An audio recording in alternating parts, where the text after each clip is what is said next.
The gavel came down on nothing, and nobody in the yard looked up. Juno Kessler was the only bidder left in the lot by the time the auctioneer reached the last item on the manifest, and she almost missed it, because she was still counting the coin in her head from the parts she hadn't been able to afford. The wind off the scrap field smelled like ozone and rust. 40 meters of dead hull sat behind a sagging rope line, half buried in gray dust, and the auctioneer read its listing the way a man reads a phone book, fast, bored, eager to be done. Lot 441, unregistered hull, salvage class, condition unknown, sold as is, no refunds, no warranty, no guarantee it isn't haunted. A ripple of laughter went through the sparse crowd. Starting bid, 100 credits. Nobody raised a hand. Juno raised hers. That was how it started. Not with a prophecy, not with a sign in the sky. With a tired woman standing in a gravel lot on the edge of a system nobody important had ever visited, lifting 2 fingers because 100 credits was less than she'd spend on lunch, and the auctioneer needed the lot cleared before dark. She had come to Dunmore Reach that morning for landing struts. Kessler Salvage owed the Faro concern 11,000 credits by the end of the season, and 11,000 credits was the kind of number that turned into a repossession notice if it went unpaid, and Juno had spent 6 years keeping that number from becoming real. She hadn't come for a starship. She hadn't come for a legend. She'd come with a list in her coat pocket, 3 names circled, and a promise to Pell that she'd be back before the evening freighter left dock. But the big hull at the end of the lot had been sitting there for 2 auction cycles, unsold, because everyone in 3 systems who tried to open it had walked away with nothing to show for it. No cargo manifest, no working reactor readout, not even a hull ID that matched any registry anyone could find. Rumor said a salvage crew from Aldith Vale had cracked its outer hatch 4 years back and come out white-faced, refusing to say what they'd seen, refusing to go back in even for the bonus. Rumor said the ship didn't do anything. It just sat there, cold and dead and enormous, refusing every override code, every breach charge, every clever hack anyone threw at it, until the people trying stopped trying and moved on to easier scrap. Nobody wanted a mystery that ate money and gave nothing back. Juno wanted the metal. 40 meters of hull plate, even scored and pitted, was worth more in raw material than every landing strut on her list combined, and metal didn't care what mysteries were locked inside it. She could cut the ship down over a season, sell the plate by the ton, clear the debt, keep the yard. That was the whole plan. It was not romantic. It was arithmetic. Going once, the auctioneer said, already looking past her at the exit. Behind her, a voice she recognized, flat, amused, unhelpful, said, "You're bidding on the ghost ship, Kessler. Didn't take you for the type who believes in ghosts." She didn't turn around. Bram Ostry ran the yard 2 lots over, and he had wanted this piece of ground cleared for a year so he could stop looking at it out his office window. He'd never once raised a hand to bid on it himself. That told her more about the hull's real value than any manifest could. "I don't believe in ghosts, Bram," she said.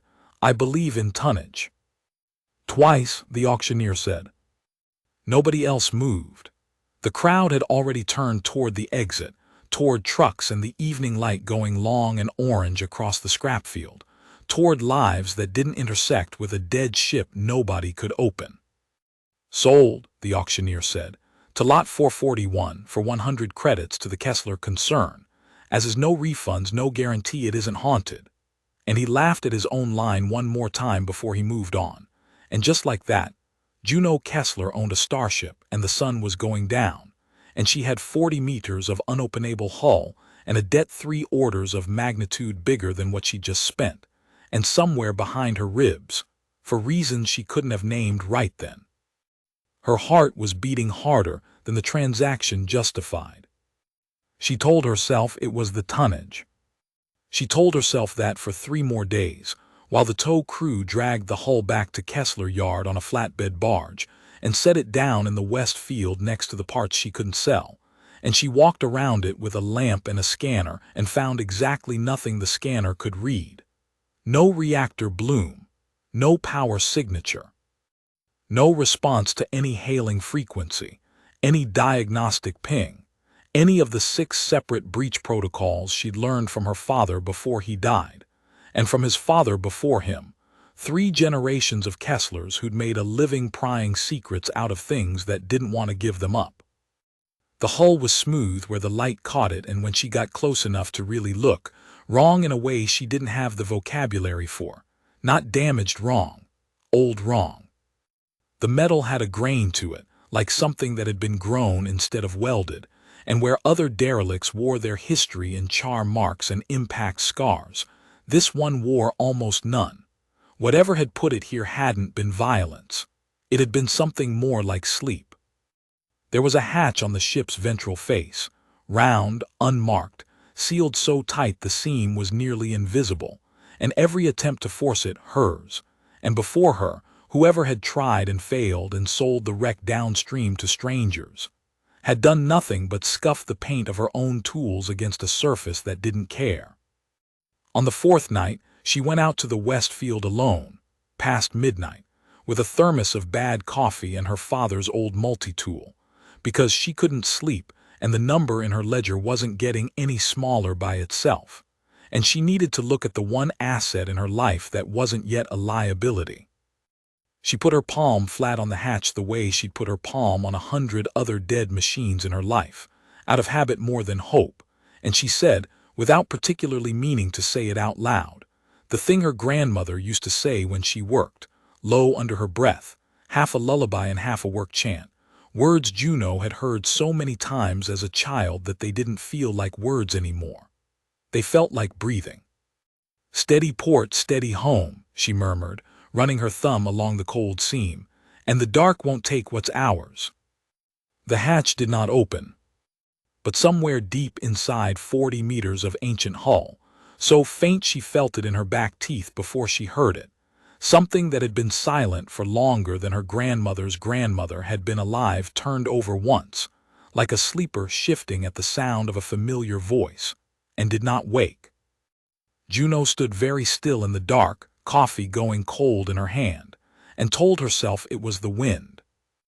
It was not the wind. There was no wind that night at all. She didn't go back inside for a long time.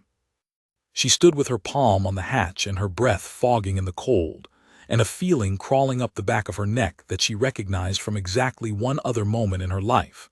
The night her father's ship failed to answer a hail, 6 years back, the night before the search crew found the wreck and not him. It was the feeling of standing next to something that mattered more than she understood yet, and knowing it before her mind caught up to the knowing. Nothing else happened, no lights, no voice.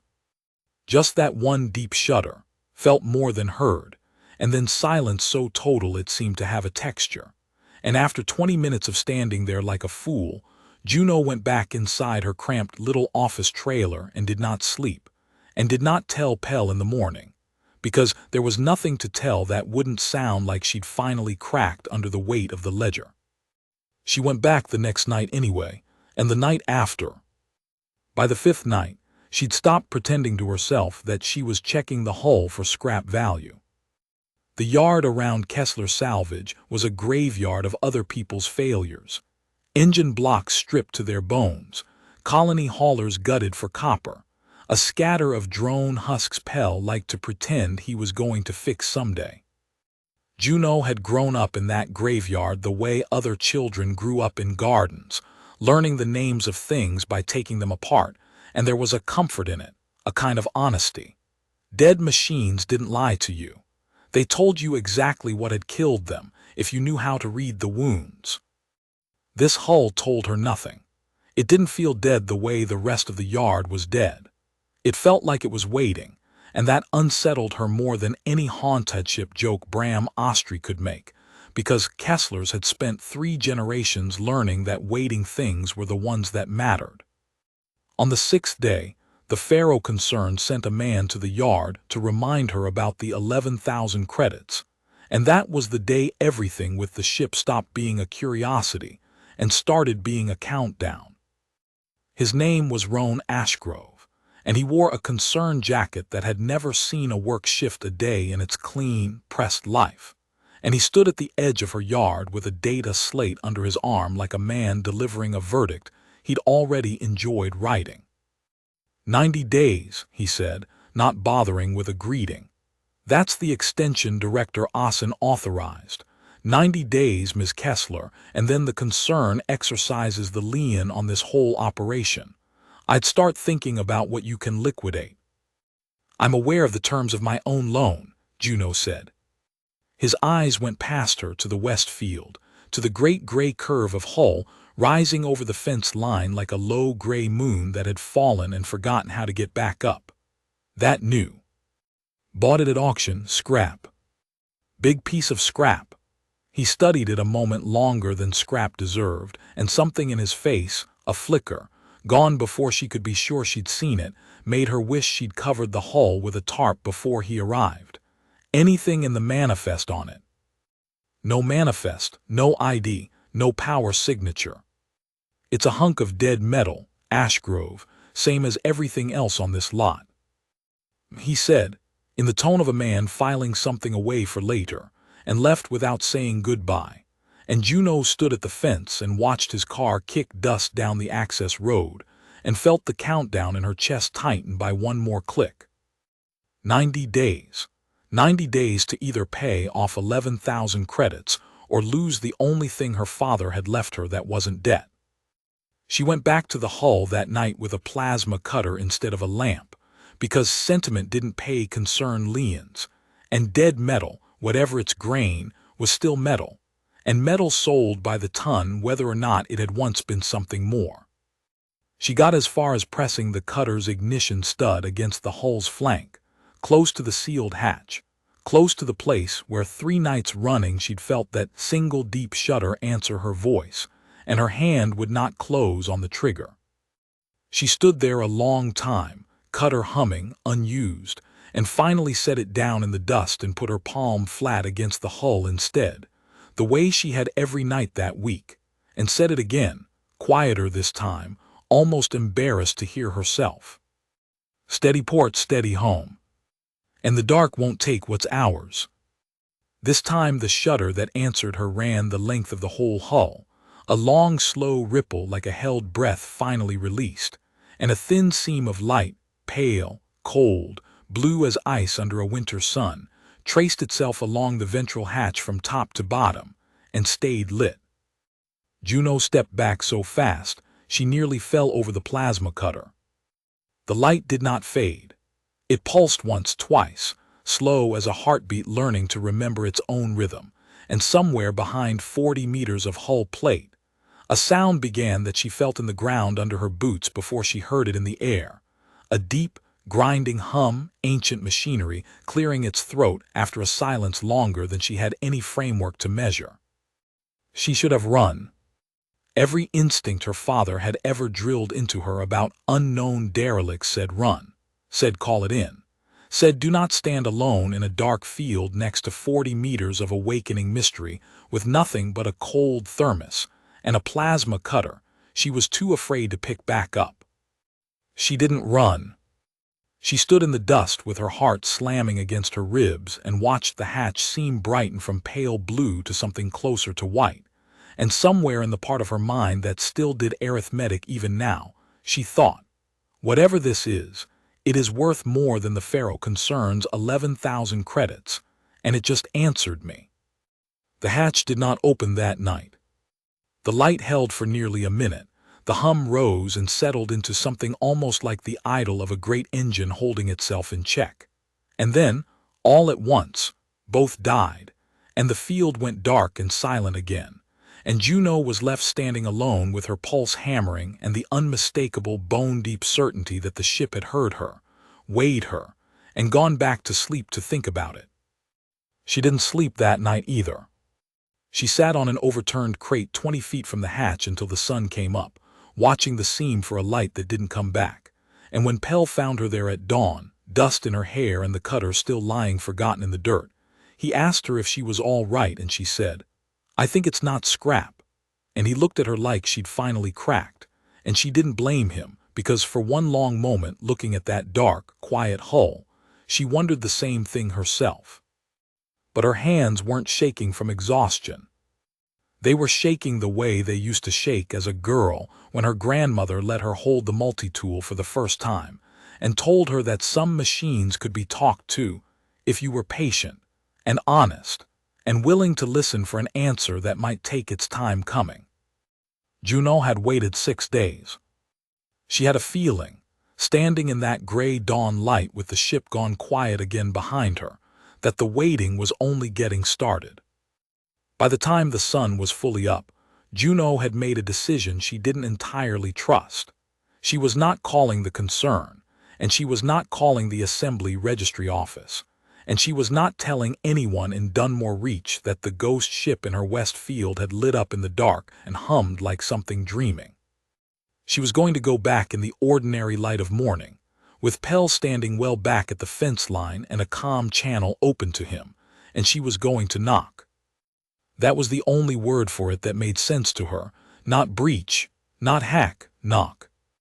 She walked out across the field with the sun still low and orange, the frost not yet burned off the dust, and stopped in front of the hatch where the pale seam had glowed the night before.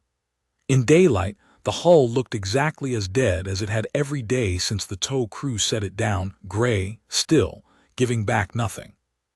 She put her palm flat against the metal, over the seam, and this time she didn't murmur the old chant like a woman half embarrassed to be caught talking to Scrap. She said it plainly, the way her grandmother used to say it over a stalled engine or a jammed lock, like a key spoken instead of turned.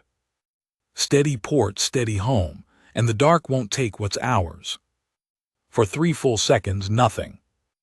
Then the seam lit, faster this time, brighter, the pale blue climbing to a clean white in a single unbroken sweep, and the deep hum rose out of the hull's belly and did not stop climbing, and with a groan of metal that hadn't moved in longer than any living thing could reckon, the hatch split down its center and folded inward, and pale interior light spilled out across the frost-white dust at Juno's feet.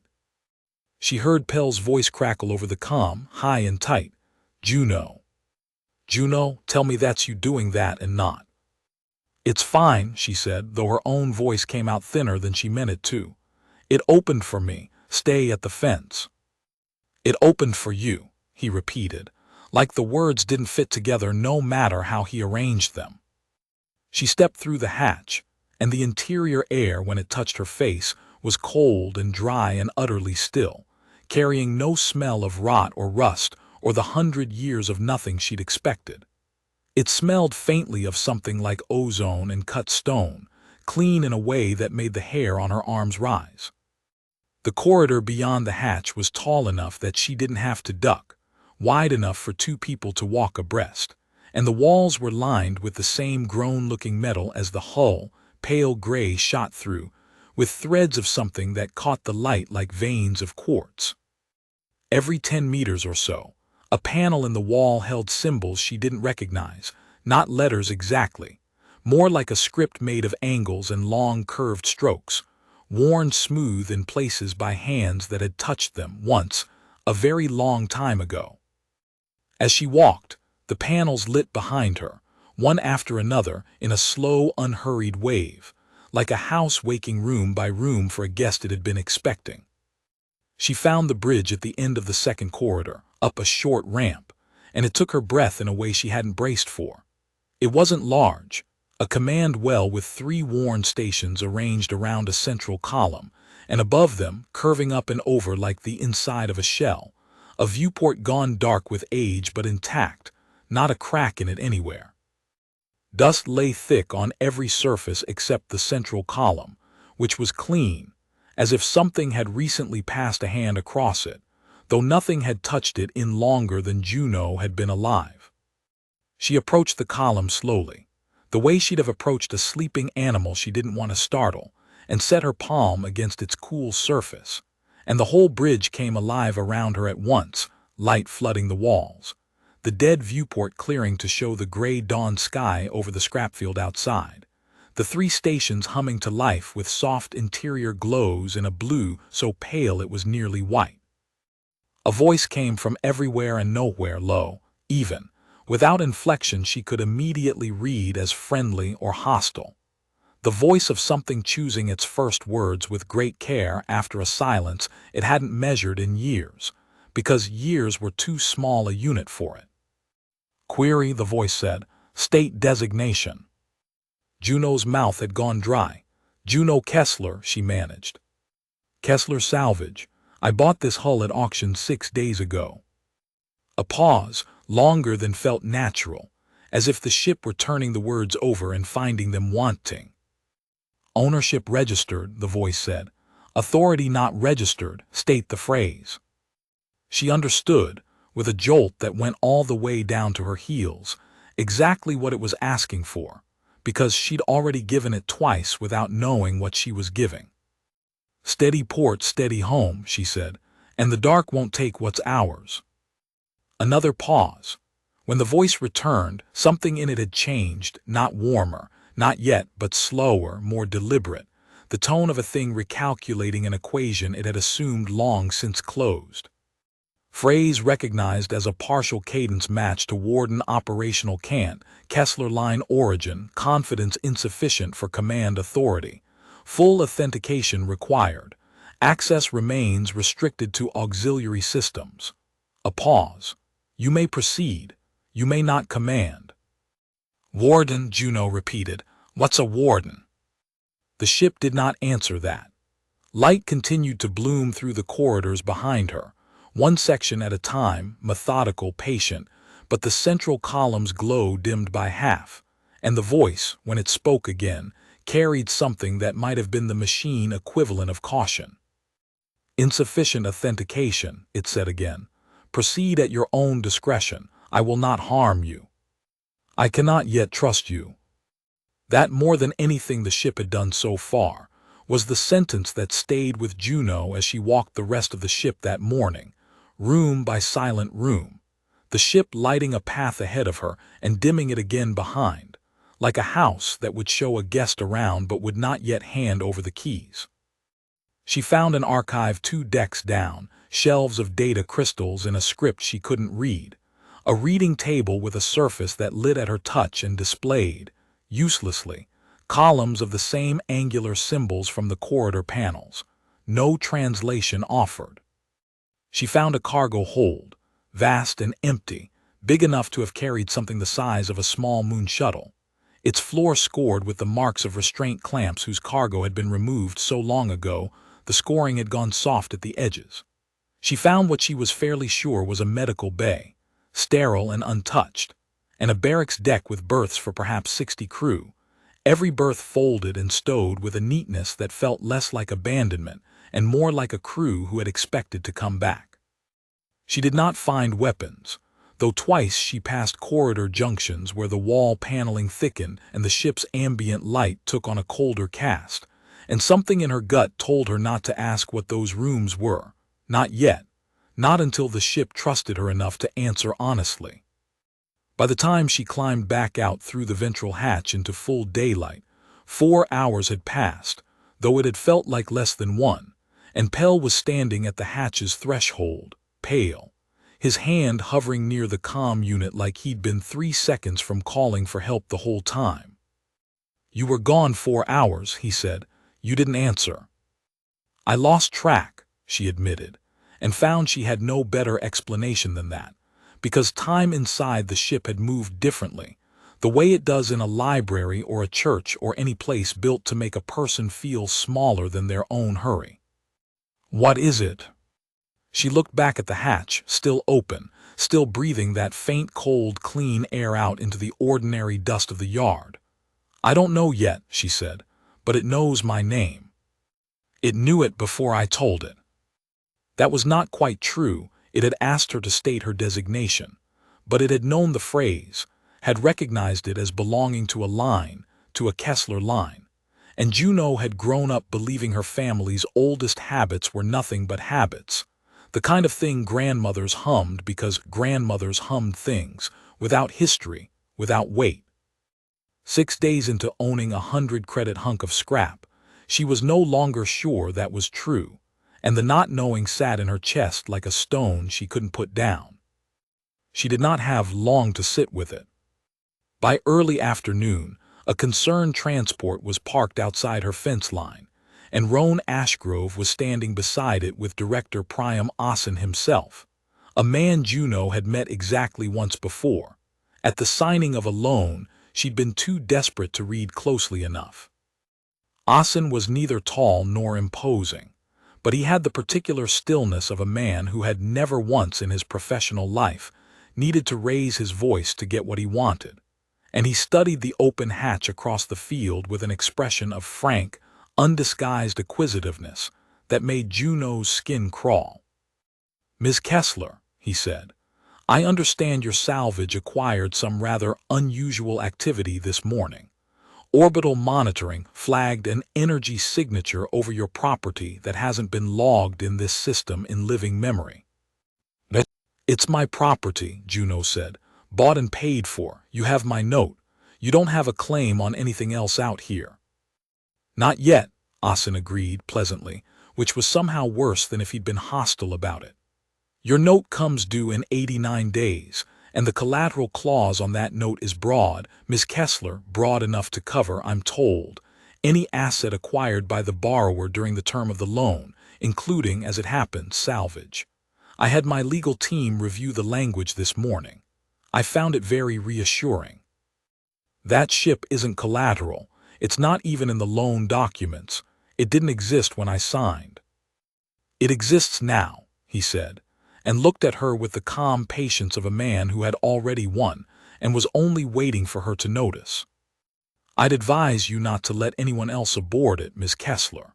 Wouldn't want a liability question complicating things before we get to that 89th day." He left without another word, and Ashgrove lingered a moment at the fence, not quite meeting her eyes. "For what it's worth," he said low, "I'd get a lawyer who isn't on the concern's referral list. Ossen doesn't send the boss out to a scrapyard over a rumor. He came because he already thinks that ship is worth more than your whole operation twice over." He hesitated. "Whatever it is, Kessler, it opened for you. It didn't open for the survey drone the concern flew over it 3 years back, and believe me, they tried. Don't hand it to him easy." He left before she could ask him why he'd said that, or whose side it put him on, and Juno stood at her fence in the flat afternoon light with a debt clock ticking down and a corporate director already circling her one asset that mattered, and somewhere behind her, patient, watchful, still withholding its full trust, 40 meters of ancient hull sat quiet in the sun, waiting to see what she would do next. She went back inside that evening, alone, because there was nowhere else the answers were going to come from. "You said I couldn't command," she said to the empty bridge, once the column had lit for her again, faster this time, as if it had been listening for her footsteps. "What would it take?" "What's full authentication?" "Bloodline confirmation," the voice said. "Cadence match alone is insufficient. Cadence can be taught, mimicked, stolen. Genetic confirmation against archived warden line record. Command authority is not granted lightly. It was not granted lightly in the first reach, and I see no cause to grant it more lightly now, in whatever age this has become." "The first reach," Juno said. "That's when, who were you built for?" A longer pause than before. When the voice answered, it did so with something that, for the first time, sounded almost like it was choosing to share rather than merely answering a query it was obligated to process. "I was built in the first reach before the long quiet, by the hands and the will of your own kind, Kessler, in an age when your people commanded fleets, the current assembly has no record of and would not credit if shown. I was built to stand against the hollow. I have been dormant since the last of my line stopped answering. You are the first cadence match in 411 years." The number landed on Juno like a physical weight. She sat down on the edge of the command well's low rail, because her legs had, without consulting her, decided that standing was no longer something they were prepared to do. 411 years, she repeated, and you just waited. "I was built to wait," the ship said. "Waiting is not failure." Waiting is the discipline that outlasts the thing it waits for. A pause. You should know, Kessler, before you decide whether you wish to pursue this further. The hollow was not defeated in the first reach. It was delayed. I do not know in this age whether it has returned. I do not know whether anyone in this age remembers that it exists at all. Outside, the sun was going down over the scrap field, painting the open hatch in long orange light, and somewhere past the fence, Juno could hear the ordinary evening sounds of Dunmore Reach. A freighter lifting off, Pell's radio playing something with too much bass, the small, unremarkable noises of a life she had built out of scrap and stubbornness, because it was the only life available to her. She thought about Asen's calm, acquisitive smile. She thought about the debt clock ticking down toward a day that suddenly felt very small compared to the number the ship had just given her. She thought about her grandmother, humming an old chant over a stalled engine, never once explaining where it came from, because maybe her grandmother hadn't known either. Maybe it had simply been passed hand to hand, mother to daughter, across 411 years, waiting for someone to say it to the right pair of ears. "What happens," she asked slowly, "if I don't pursue this, if I just cut you up for the metal and pay off my note?" "Then I will not resist you," the ship said, without a trace of anything Juno could call resentment. "I was not built to compel. I was built to wait for one who would choose freely. That has always been the condition of my authority, Kessler, in every age. If you choose the metal, I will not stop you, and the waiting will simply end, 411 years too late to have mattered." It was the least manipulative thing anyone had said to her in 6 days, and it was, for that exact reason, the thing that decided her. "I'm not cutting you up," she said. "Understood," the ship said, and if a voice without inflection could be said to carry relief, Juno would have sworn she heard it. "Then we begin the authentication. It will not be brief. And Kessler, you should prepare yourself. Before I can grant you command, I require proof that goes beyond words." The first reach did not trust easily, and neither, I find, do I. Juno looked out through the cleared viewport at the darkening sky over her scrapyard, at the first hard points of starlight coming up over a horizon that had never once, in her whole ordinary life, seemed to hold anything larger than the next season's debt. "Then let's begin," she said. The first trial the ship set her was not what she expected. She had braced for something dramatic, a locked door, a puzzle of lights, some ordeal that would test her nerve the way old stories tested heroes. Instead, the ship simply said, "Tell me what you would do with command if I granted it," and waited. And Juno realized with a sinking feeling that this quiet question was harder than any locked door could have been, because it required an honest answer, and she hadn't examined her own intentions closely enough to be sure what the honest answer was. "I don't know yet," she admitted, standing in the lit hush of the bridge with the night pressing dark against the cleared viewport. "Pay off my note, keep the yard, keep Pell fed and the lights on. Beyond that, I don't know what a person does with a warship built to fight something that might not even exist anymore." "An honest answer," the ship said, "though an incomplete one. Incomplete answers are acceptable in early authentication." "Certainty, this early would concern me more than doubt." "That's a strange thing for a machine to say." "I am not merely a machine, Kessler. I am the last of a discipline that required judgment, not just function. Function can be replicated. Judgment must be earned, generation to generation, and mine has had 411 years to grow careful about who it trusts with the difference." A pause. "The second trial will test your hands, not your words. Report to the lower engineering deck." The lower engineering deck was a cathedral of quiet machinery. Banks of components taller than Juno stood, everything dark except a single console near the center, glowing faint blue, patient. The ship walked her through a diagnostic sequence that would have taken a trained engineer a full day to complete blind pressure checks on conduits she couldn't see the ends of. A sequence of valve resets in an order that made no sense until, 3/4 of the way through, The logic clicked into place in her mind like a key finally finding its groove. And she understood, with the particular satisfaction of a mechanic solving a stubborn engine, exactly why the sequence had to run in that order and no other. "You have skilled hands," the ship observed when she'd finished, sweat cooling on her back despite the deck's chill. "Untrained in my system specifically, but trained in the discipline beneath them, patience with machines, respect for what you don't yet understand. That is not nothing. The concerned director who circles your yard would not have passed this trial. He would have forced the sequence and damaged 3 conduits doing it. You've been watching him. I have been listening to every transmission within range of this hull since the moment my hatch first opened," the ship said, without apology. "I am cautious, Kessler. I am not blind." The third trial, the ship told her, would come later, when circumstance provided it rather than the ship contriving it, a trial of choice under pressure, the kind that couldn't be staged, only witnessed. Until then, she had auxiliary access. Enough to move through the ship freely, enough to learn its systems, not enough to fly it, not enough to wake its deeper archive, and certainly not enough to touch whatever slept behind the thick-walled junctions where the ship's tone went cold whenever she lingered near them.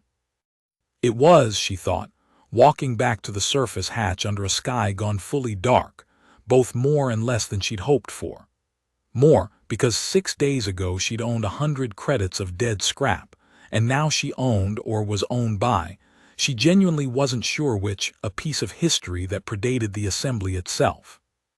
Less, because every answer the ship gave her opened 3 more questions, and the debt clock in her ledger did not care how patient a 400-year-old warship wanted her to be.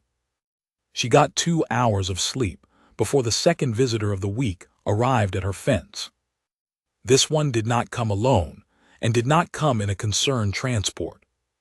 She came in a sleek gray assembly cutter that set down in the access road, with a precision that flattened 3 of Juno's storage crates, and she came flanked by 2 aides, and preceded by a reputation Juno had heard second-hand from every trader who passed through Dunmore Reach, Commissioner Yeva Sorn, of the Assembly's Historical Sovereignty Bureau, a woman whose job, as far as anyone understood it, was to seize anything old enough to be dangerous before anyone else got the chance. Sorn was tall, sharp-featured, and did not smile when she introduced herself, which Juno appreciated in a strange way, because at least it wasn't false warmth wrapped around a knife the way Ossen's had been.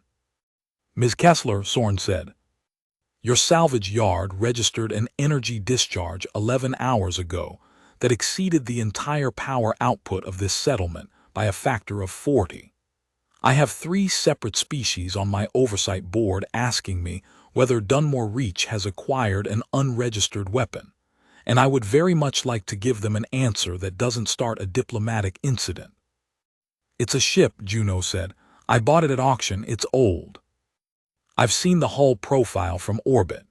Sorn's eyes went past her to the field, to the great gray curve rising beyond the fence, and something in her professional composure slipped, just slightly, just for a second, the same acquisitive flicker Juno had seen in Ossen's face, though on Sorn it looked more like off fighting to stay contained behind procedure. "That profile doesn't match anything in the Assembly registry. Not the Collis fleets, not the Orven remnants, not the old Varan war hulks. It doesn't match anything, Ms. Kessler, and I've spent 11 years cataloging everything large enough to matter in this quadrant." "It's not in your registry," Juno said carefully, "because it's older than your registry, older than the Assembly." Sorn went very still. "That's not possible. The Assembly's founding charter predates every known interstellar power in this arm of the galaxy. There is no older fleet history. There is no older anything." "There's this," Juno said, and gestured at the hull, and did not offer anything further, because some instinct she trusted more than she could explain told her that the full truth, that the ship had been built by humans, in an age before the Assembly's oldest member species had so much as left their homeworld, to fight something called the Hollow, was not a truth to hand a government official on the first meeting, not until she understood it herself, not until she knew whose side that truth would serve. Soren studied her for a long moment, weighing something Juno couldn't read. The Bureau has authority to impound any vessel of unknown pre-assembly origin pending historical review, she said finally. I could invoke that authority right now, and have this hull under Bureau seal within the hour. You could try, Juno said, and was faintly surprised at her own steadiness. It didn't open for the survey teams the concern sent 3 years ago. I don't think it'll open for a SEAL crew either. Something in Soren's face shifted, not anger, something closer to interest sharpening into calculation. It opened for you. It did. Why? Juno held her gaze and did not answer, and after a moment Soren exhaled, the professional mask sliding back into place with visible effort. I'm not going to seal it today, she said. Not because I don't have the authority, I have the authority, but because a hull that refuses everyone except one particular salvage owner is a data point I'd like to understand before I do something as blunt as impound it and lose whatever cooperation got it to open in the first place. She handed Juno a card, matte black, embossed with the Assembly's seal. I'll be in this system for the next several weeks, Ms. Kessler. I strongly suggest you contact me before the Pharaoh concern does something with that hull that neither of us can undo. I've dealt with Priam Asen before. He does not ask permission. He asks forgiveness, after the fact, from people with less legal standing than the Assembly.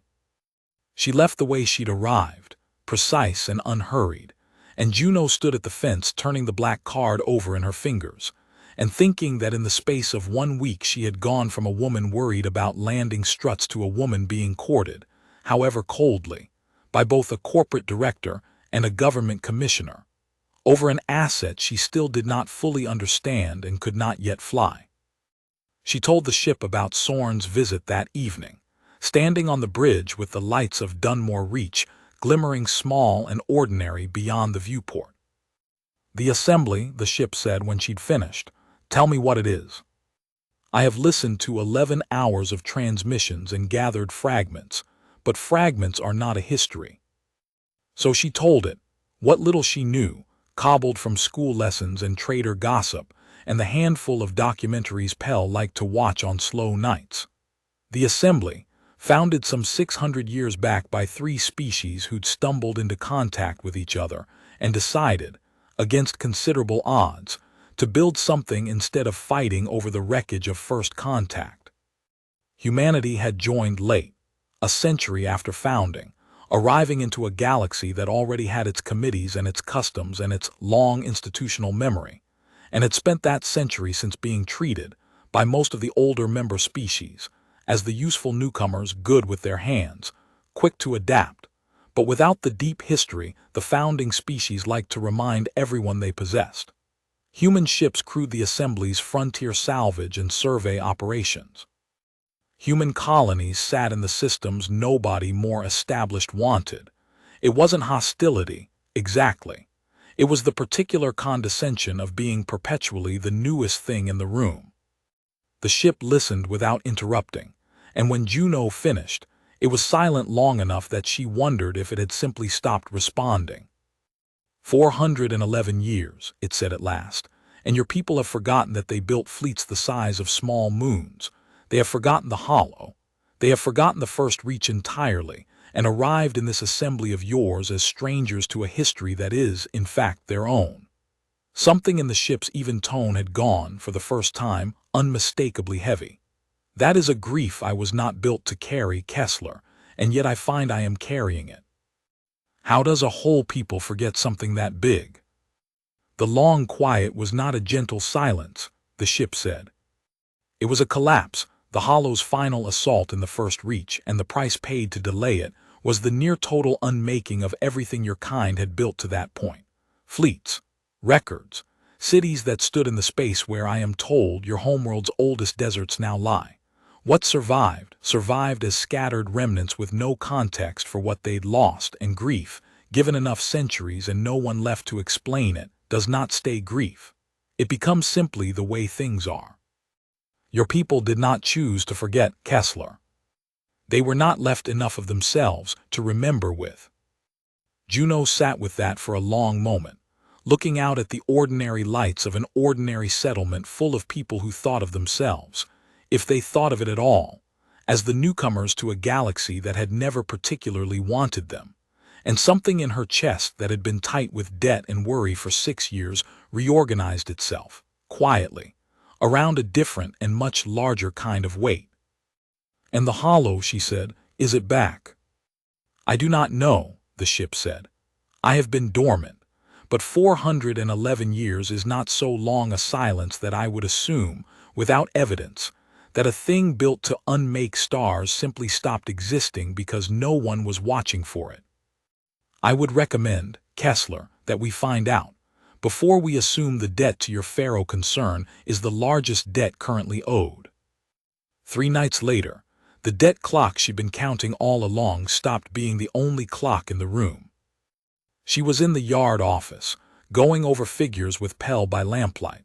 The note, the interest, the 90 days shrinking daily toward a number she still hadn't figured out how to close. When the bridge's comm chimed through the handheld unit she'd taken to keeping on her belt, a soft, insistent tone the ship had never used before.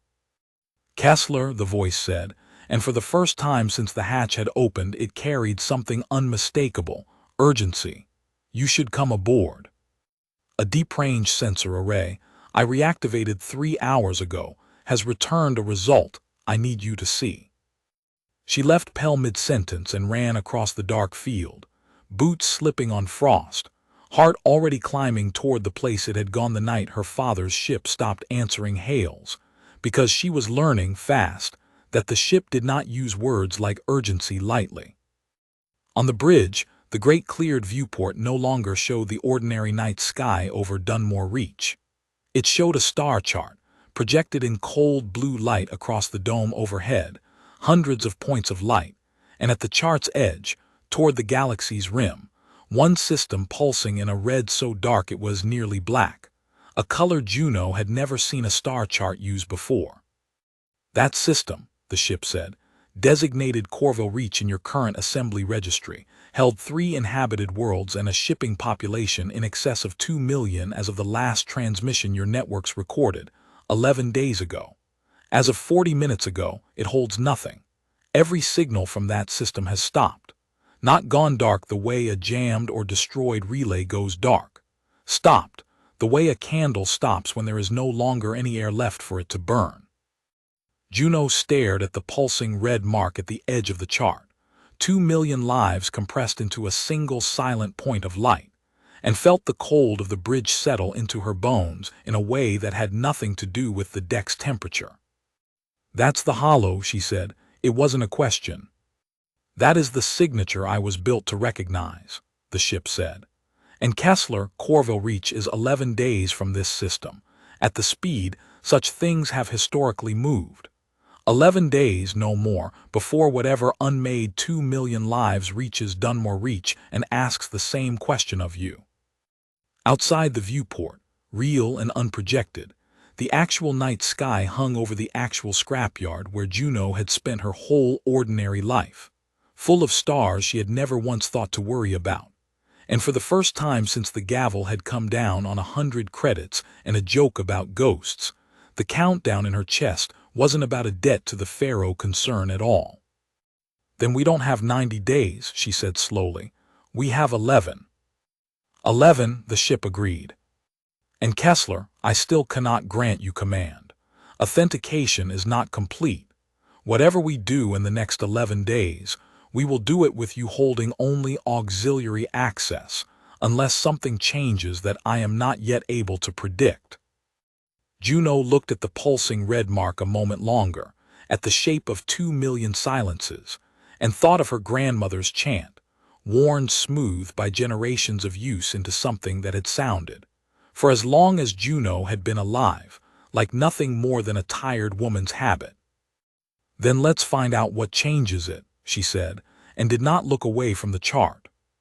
She did not sleep again that night, and by morning she had a plan with more holes in it than certainty, which was, she supposed, better than no plan at all. The first thing she did was call gruff Tobin. Tobin had run the salvage bay 2 lots down from Kessler's for longer than Juno had been alive. A broad, silver-bearded man in his 60s who had taught her father half of what her father had taught her, and who had a reputation, well earned, for having seen every kind of derelict trouble the frontier had to offer, and having survived most of it through sheer bloody-minded stubbornness. He arrived at her fence within the hour, took one look at the open hatch across the field, and did not say a word for nearly a full minute. "That's not Scrap," he said finally. "No," Juno agreed. "It's not. You knock, or did it just decide to like you?" "I knocked," she said, and something in her voice must have carried more weight than the words did, because Tobin's weathered face went serious in a way she'd rarely seen it go. "Your gran used to say something," he said slowly. "Work chant, steady port something. I always figured it was just a Kessler thing, like your daddy's habit of tapping a stalled engine 3 times before he cussed at it." "It's not just a Kessler thing," Juno said, and told him not everything, not the hollow, not Corville Reach, but enough. Enough that Tobin sat down heavily on an overturned crate and looked at the hull for a long time with an expression she couldn't fully read, somewhere between wonder and grief. The look of an old man realizing the ground under a life he'd thought he understood had just shifted without warning. 400 years, he said at last. Your gran's gran and on back. Nobody telling anybody why, just pass the words along, because that's what you do with things that matter even after you've forgotten why they matter. He shook his head slowly. "I'll help however an old scrapyard man can help, Juno, but I want you to understand something first." He looked at her, steady, direct. "Whatever that ship needs from you, don't you let Priam Ossen or that assembly woman make you decide faster than you're ready to decide. Both of them are going to try. That's what people like that do when something bigger than them shows up. They try to make it small enough to hold." It was good advice, and she needed it sooner than she expected, because by that afternoon Ossen had stopped being patient. The concerned transport that pulled up to her fence this time was not alone. It came with a second vehicle behind it, unmarked, and out of the second vehicle stepped 4 men in gray work coveralls that didn't quite disguise the fact that they moved like security, not salvage crew, and Roan Ashgrove climbed out of the first vehicle looking like a man who had argued against something and lost. "Ms. Kessler," Ossen said, all pleasant patience gone now, replaced by something colder and more efficient. "I've had my legal counsel expedite a provisional lien enforcement, on the grounds that an asset of this value, discovered to be actively operational, represents an unacceptable risk to my company's collateral position if left in inexperienced hands. As of an hour ago, that hull is under Faro Concern provisional custody pending final note settlement. My men will be conducting an inventory assessment. You're welcome to observe from outside the perimeter." "You don't have a court order," Juno said. "You have a lien on a loan that isn't due for 86 days. "I have a lien with broad collateral language your own signature agreed to," Ossen said. "And I have 4 men who are going to walk across that field whether or not you find the paperwork persuasive, Ms. Kessler, because possession, in situations like this, tends to resolve disputes faster than litigation does." He nodded to the men in coveralls, who started forward across the frost-hardened dirt toward the open hatch. Juno's stomach dropped, not from fear of Ossen's men, but from a sudden cold understanding of what was about to happen, because she had asked the ship, 2 nights back, what would happen if someone without authority tried to force entry, and the ship had answered in a tone that had made the question feel, at the time, hypothetical. She was 3 steps from the fence, already opening her mouth to shout a warning she wasn't sure would reach them in time, when the ship acted on its own. It did not hurt them. That later she would understand as a deliberate choice, a restraint the ship had exercised with the same discipline it exercised everything else, but it was not gentle either. The ground beneath the four men's boots simply stopped being solid the way they expected, a section of the field near the hatch dropping away into a shallow trench that hadn't been visible a second before, some hidden defensive plating folding down out of the earth itself. And the men went down hard, cursing, scrambling backward, and above the trench, the hatch's interior lights flared to a hard, unmistakable red, and the ship's voice, amplified now, rolled out across the whole field with a weight that made the fence posts hum. This vessel is under active authentication. Unauthorized boarding attempts will be met with escalating deterrence. You have 30 seconds to withdraw. Asen's men did not need 30 seconds. They were already retreating at a dead run, and Asen himself, to his credit, did not flee, but stood very still at the fence line, staring at the red-lit hatch with an expression Juno had not seen on him before, not fear exactly, but the recalculating look of a man who had just discovered the value of an asset was several orders of magnitude larger than he'd priced it, and considerably more dangerous to acquire than a signature on a lien. "Interesting," he said, when the men had regrouped behind him, breathing hard. "I withdraw the inventory assessment for today, Ms. Kessler, but I want to be very clear with you." His voice had lost its pleasantness entirely now. "Whatever that is, it is worth more than your note, more than your yard, more than anything you currently understand how to leverage. And I am not the kind of man who walks away from an asset like that simply because the first approach failed." He left, and this time Ashgrove did not linger behind to offer her advice, only cast one long, unreadable look back at the hatch before climbing into the transport, and Juno stood at her fence with her pulse hammering, and the ship's red lights fading slowly back to their patient pale blue, and understood, with total clarity, that she had just made an enemy who did not lose gracefully. "You could have warned me," she said to the ship that evening, more shaken than she wanted to admit.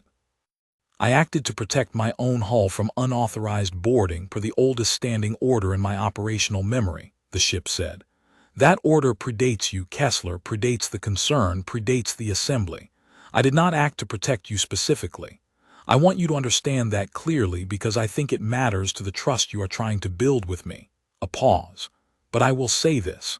I did not deploy lethal deterrence. I had authority to. I chose the trench and the warning instead, and I find, examining my own choice afterward, that the reason I chose it was that I did not wish to give you cause for grief over men acting under someone else's orders. That is new. I am not certain what to make of it." "Maybe you're starting to trust me," Juno said. "Perhaps," the ship allowed.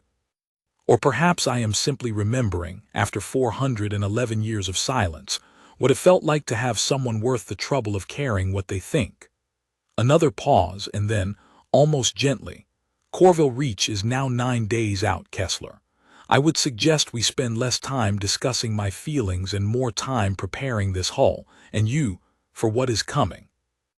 They spent the next 3 days in a rhythm that Juno would later remember as the strangest and most exhausting stretch of her life.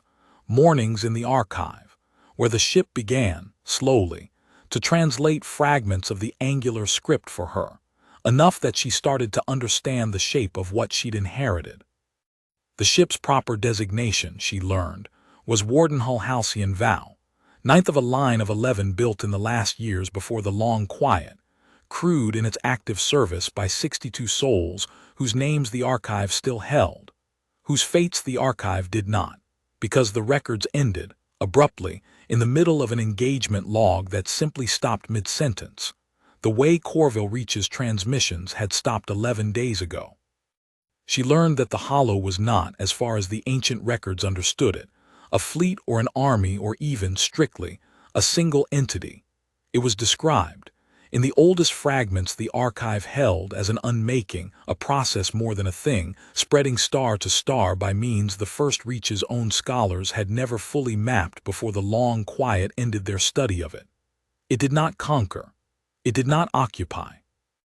It simply arrived, and afterward there was less of the universe than there had been before, and the Warden fleet had been built, at ruinous cost, not to defeat it outright. The records were honest about that, painfully honest, but to hold a line long enough for evacuation, for delay, for the difference between total loss and partial survival. 11 ships, Juno said on the second afternoon, sitting cross-legged on the archive floor with pages of translated fragments scattered around her. 11, to hold a line against something that unmakes stars. That's not a fleet.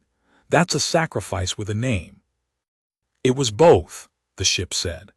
The first Reach understood the odds and built the Wardens anyway, because the alternative was building nothing and losing everything with no delay at all. I do not know what became of the other 10. I have had no contact with any of them in 411 years, which may mean they were destroyed in the Long Quiet's final collapse, or may mean only that they, too, are dormant somewhere, waiting for a Kessler, or a Voss, or a Marrow, or whatever lines carried the other command cants forward through 4 centuries of forgetting.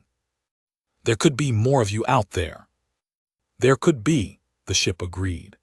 It is not a certainty I would recommend building a strategy around.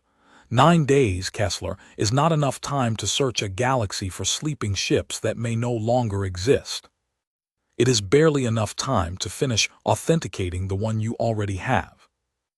On the 3rd day, Pell found her grandmother's old traveling chest in the back of the office trailer, a battered thing Juno hadn't opened in years, and inside it, beneath a folded quilt and a set of tools too worn to sell, a small leather journal that Juno had never once, in all her childhood, been shown.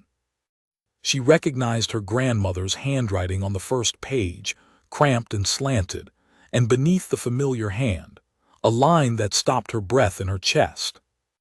Mother never told me where the words came from. Only that I was to teach them to my own daughter, and she to hers, and that someday, if the line held true and the words held true, a Kessler would stand somewhere that mattered and say them to something that had been waiting a very long time to hear them. I do not know if I will live to see it. I hope, whoever reads this after me, that you do. Juno sat with the journal in her lap for a long time, the ship's quiet hum filling the bridge around her, and did not cry, though it was a close thing, and when she finally spoke, her voice came out rougher than she meant it to. She knew, she said, not the whole of it, but she knew it mattered. She kept faith across a silence longer than most civilizations manage to keep anything. The ship said, gently, for the ship. That is not a small thing, Kessler. That is, in fact, very close to the entire discipline I was built around. 4 days out from Corville Reach's silence reaching Dunmore Reach, Commissioner Sorn returned, this time without her aides, and found Juno in the yard office going over the archive translations with Tobin and Pell by the light of a single working lamp. I've had my own analysts working the Corville Reach data independently of whatever you've learned aboard that hull, Sorn said, without preamble, setting a data slate on the table between them. 2 million people, no wreckage, no debris field, no distress signal that lasted longer than 4 seconds before it simply stopped. My analysts have 3 competing theories and none of them fit the sensor profile cleanly. She looked at Juno directly. You knew before my analysts did. That energy discharge from your hull, the night before Corville Reach went silent, that wasn't a coincidence, was it? Juno looked at Tobin, who gave the smallest possible nod, and at Pell, who looked terrified and resolute in roughly equal measure, and made a decision she'd been circling for 4 days without quite letting herself land on it. Sit down, Commissioner, she said. I'm going to tell you what's coming to Dunmore Reach in 4 days, and I'm going to need the Assembly's help to survive it, and I need you to hear the whole of it before you decide whether you believe me. She told her everything, the hollow, the first Reach. The long quiet that had swallowed humanity's own history so thoroughly that its descendants had walked into the Assembly as strangers to their own greatness. 11 wardens built at ruinous cost to buy time against an unmaking that predated every founding charter the Assembly had ever signed. Soren listened without interrupting, her professional composure fraying by degrees as the story went on, until by the end she was sitting very still, staring at the data slate on the table as though it had rewritten itself while she watched. "If this is true," she said finally, quietly, "then everything the Assembly believes about its own founding species being the oldest powers in this arm of the galaxy is wrong. Humanity isn't the newcomer. Humanity is the forgotten elder that everyone, including humanity itself, mistook for a child." "I don't know if that matters right now," Juno said. "What matters is 4 days, Commissioner. What matters is I have one ship, partial authentication, and a company director who wants to seize that ship out from under me before it can do a damn thing to help anyone. I need the Assembly to hold Asen off, and I need whatever defense assets you can scramble to this system, because whatever's coming unmade 2 million people in Corville Reach without leaving a mark, and I don't think Dunmore Reach's harbor patrol is going to slow it down." Soren was quiet for a long moment. Then she stood, and for the first time since Juno had met her, something like genuine respect moved across her sharp, careful features. "I'll issue an emergency bureau hold on your note," she said. "That freezes Asen's lien for the duration of the crisis. He won't like it, but he'll obey it, because defying a bureau emergency order during an active unknown threat declaration is the kind of thing that ends careers even for men with his resources. I'll pull what defense cutters the Assembly has stationed within 3 days' range, though I won't lie to you, Ms. Kessler, against something that erased Corville Reach without a fight. I don't know how much difference a handful of patrol cutters will make." "It might not need to be the cutters that make the difference," Juno said, and looked toward the west field, toward the hull sitting patient and dark against the evening sky. "It might just need to be enough time for one very old ship to remember what it was built for." Soren's emergency hold bought Juno 3 days of relative quiet from the concern, which was 3 more days than she'd expected, and she spent them the way Tobin spent every crisis of his long life, working, because working kept the fear at a manageable distance. The ship, for its part, spent those 3 days doing something Juno hadn't fully appreciated it could do, remembering itself, system by system, the way a body long asleep relearns its own strength one muscle at a time. Weapons batteries she'd been warned away from in her first week came fully online under the ship's own diagnostic hand, and though it still would not let her stand in those bays unescorted, it began, cautiously, to explain what they were: long-range disruptor arrays built to interrupt whatever cohesion the Hollow's unmaking process relied upon, point defense grids meant to protect evacuation convoys rather than to hunt, and deepest in the hull, behind the thick-walled junction that had gone cold every time she'd walked near it in her first days aboard, something the ship referred to only as the containment core, and would not yet describe further than to say it was the true reason a Warden-class hull existed at all, and that using it carried a cost the First Reach had understood far better than Juno currently did. "When you're ready to tell me," she said, standing outside that thick-walled junction on the 4th day out from Corville Reach's silence, "I'll listen." "When authentication is complete," the ship said, "I will show you rather than tell you. Some costs are better understood by seeing them than by being warned about them in advance." She did not push. She had learned, in 2 weeks of living half her life aboard an ancient warship, that the ship's caution was not obstruction for its own sake. It was the discipline of something that had watched, once, an entire civilization pay a terrible price for moving too fast with power it hadn't fully earned the right to use, and Juno found, somewhat to her own surprise, that she respected that caution more than she resented it. The trouble, when it came, did not come from the ship's caution. It came from Priam Asen, 3 days before Corville Reach's silence was due to reach Dunmore Reach, and it came in a form none of them had prepared for. Juno was in the archive with Pell, working through a stack of translated fragments about Warden-class shield resonance, when Tobin's voice came crackling over the comm from the yard perimeter, tight with an urgency she'd never heard in the old man before. "Juno, you need to get out here. Now." She ran, Pell close behind her, and came through the hatch into evening light gone strange and orange with dust kicked up by a vehicle that had come through her fence line without slowing.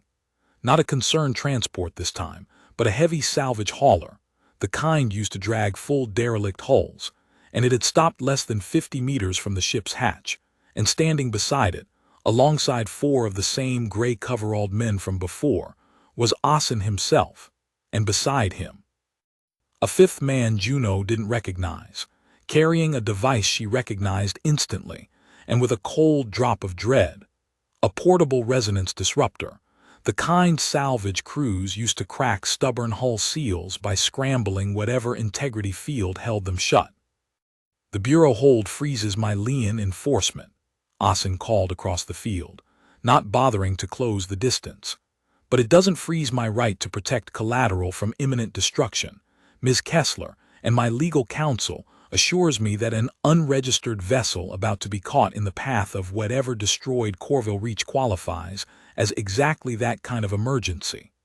I'm authorized to relocate the asset to secured concern holdings for its own protection. You're welcome to file a grievance with the Bureau after." "You're not protecting anything," Juno said, walking toward him fast, Pell and Tobin flanking her. "You're stealing it before whatever's coming makes it worthless to steal." "I'm securing value," Asen said, unmoved. "Call it whatever helps you sleep, Ms. Kessler. My man is going to crack that seal, and my crew is going to relocate the hull, and you are going to stand there and watch, because you do not have the legal standing to stop a collateral protection action, and you certainly do not have the manpower." The man with the disruptor was already moving toward the hatch, and Juno felt the moment arrive before she understood its shape. The ship's 3rd trial, the one it had told her circumstance would provide rather than contrive, arriving not as a clean test but as chaos, ugly and immediate, and she understood in the space of one racing heartbeat that whatever she chose in the next 10 seconds was going to matter more than anything she'd said or done in 2 weeks of careful, patient authentication. She could run for the hatch herself, try to beat the disruptor there, try to physically block a man twice her size from doing his job, and get hurt, or get Pell hurt when he inevitably followed her, because he would, she knew he would. She could stand back and let the ship's own defenses handle it the way they'd handled Asen's first attempt, trust the trench and the red lights and the amplified warning to do the work. Except the ship had told her explicitly that its defensive response to unauthorized boarding predated her, was not calibrated to her wishes, and she had no guarantee, watching that disruptor device in the stranger's hand, that its response to an active breach attempt against the hull's seal itself would be as restrained as a trench and 30 seconds warning had been. She thought in that racing heartbeat of the archive fragment she'd read only that morning 62 names, a log that stopped mid-sentence, an entire crew who had chosen, at some point in a war she would never fully understand, to hold a line rather than save themselves. And she understood with sudden and total clarity exactly what the trial actually was. Not a test of her courage. A test of what she would risk to protect something larger than her own safety, when protecting it meant choosing not to be reckless about the people standing beside her. "Pell Tobin, stay back," she said, low and fast, and did not run for the hatch. She stepped directly into the disruptor man's path instead, close enough that he had to stop or run her down, and she did not raise her hands, and she did not shout. "Look at me," she said to him, not to Asen. "You don't know what's in there, I do. That field you're about to crack isn't holding back cargo. It's holding back something that could kill every person standing in this yard if it wakes up wrong, and I am telling you, as the one person alive that ship has decided to trust even a little, do not put that device against the seal." The man hesitated, disruptor half raised, looking past her to Asen for direction. And Asen, to his credit or his caution, did not immediately order him forward. Some flicker of the same recalculation Juno had seen in his face during the trench incident crossing it again now. Behind Juno, the hatch's interior light shifted, not to the hard red of a threat response, but to something Juno had never seen it do before, a slow, deliberate pulse of white, bright and unmistakable, timed, she would swear later, exactly to the rhythm of her own racing heartbeat, as if the ship were listening to her pulse through the hull itself and answering it. "Kessler," the ship's voice said, quiet, carrying no farther than the small knot of people standing at the hatch, "step aside. I will not allow harm to come to you standing in my doorway." "Not until he puts the device down," Juno said, not moving, not looking away from the man in front of her. "I'm not stepping aside so you can do to him what you did to Asen's crew the first time. He's just a man doing a job he doesn't understand the weight of. Nobody dies over a corporate collateral clause. Not today, not on my watch." The silence that followed stretched long enough that Juno heard her own pulse in her ears, and then the disruptor man slowly lowered the device and looked at Asen, and said, in a voice gone rough with something between fear and relief, "I'm not doing this, sir. Whatever that thing just did, I'm not doing this." Asen's jaw tightened, but before he could answer, the ship spoke again, and this time its voice carried the full width of the field, amplified, unmistakable, and utterly without threat in it. Something closer, Juno thought, to a verdict being read aloud. Authentication Trial 3, complete. Subject prioritized the safety of bystanders and adversary alike over tactical advantage, at personal risk, without compulsion. Cadence match, skill match, and judgment match now converge above required threshold. A pause, and the pulse of white light at the hatch steadied, brightened, and held. Full bloodline confirmation follows. Something in the ground beneath Juno's feet hummed, deep and resonant, rising up through her boots into her chest, and every light along the hull's flank came on at once. Not the pale, patient blue of the last 2 weeks, but a clean, steady white that turned the whole evening field bright as noon. And Asen's men stepped back involuntarily, shielding their eyes, and even Asen himself went still, staring up at 40 meters of ancient hull blazing awake in a way it had not done in 411 years.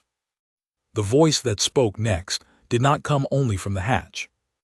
It came from everywhere across the field at once, filling the air the way thunder fills a valley, and it said 5 words that Juno would remember for the rest of her life, would tell her own grandchildren someday in a cramped trailer office not unlike the one she'd grown up in, would carry, from that evening forward, as the true center of everything that came after. "Warden Kessler, welcome home." The white light did not fade. It settled instead into something warmer, something that reminded Juno absurdly of sunrise, and the hum beneath her boots resolved into a low, steady thrum that felt less like machinery and more, impossibly, like a held breath finally let go after 411 years of holding it. Asen did not stay to watch the rest. He gathered his men and his silent, disruptor-carrying employee and left without another word, his transport kicking dust down the access road one last time. And this time Juno did not think he would be back with a device or a lien or a clever legal argument, because whatever he had just witnessed had recalibrated, in the space of 30 seconds, every calculation he'd made about what he was dealing with.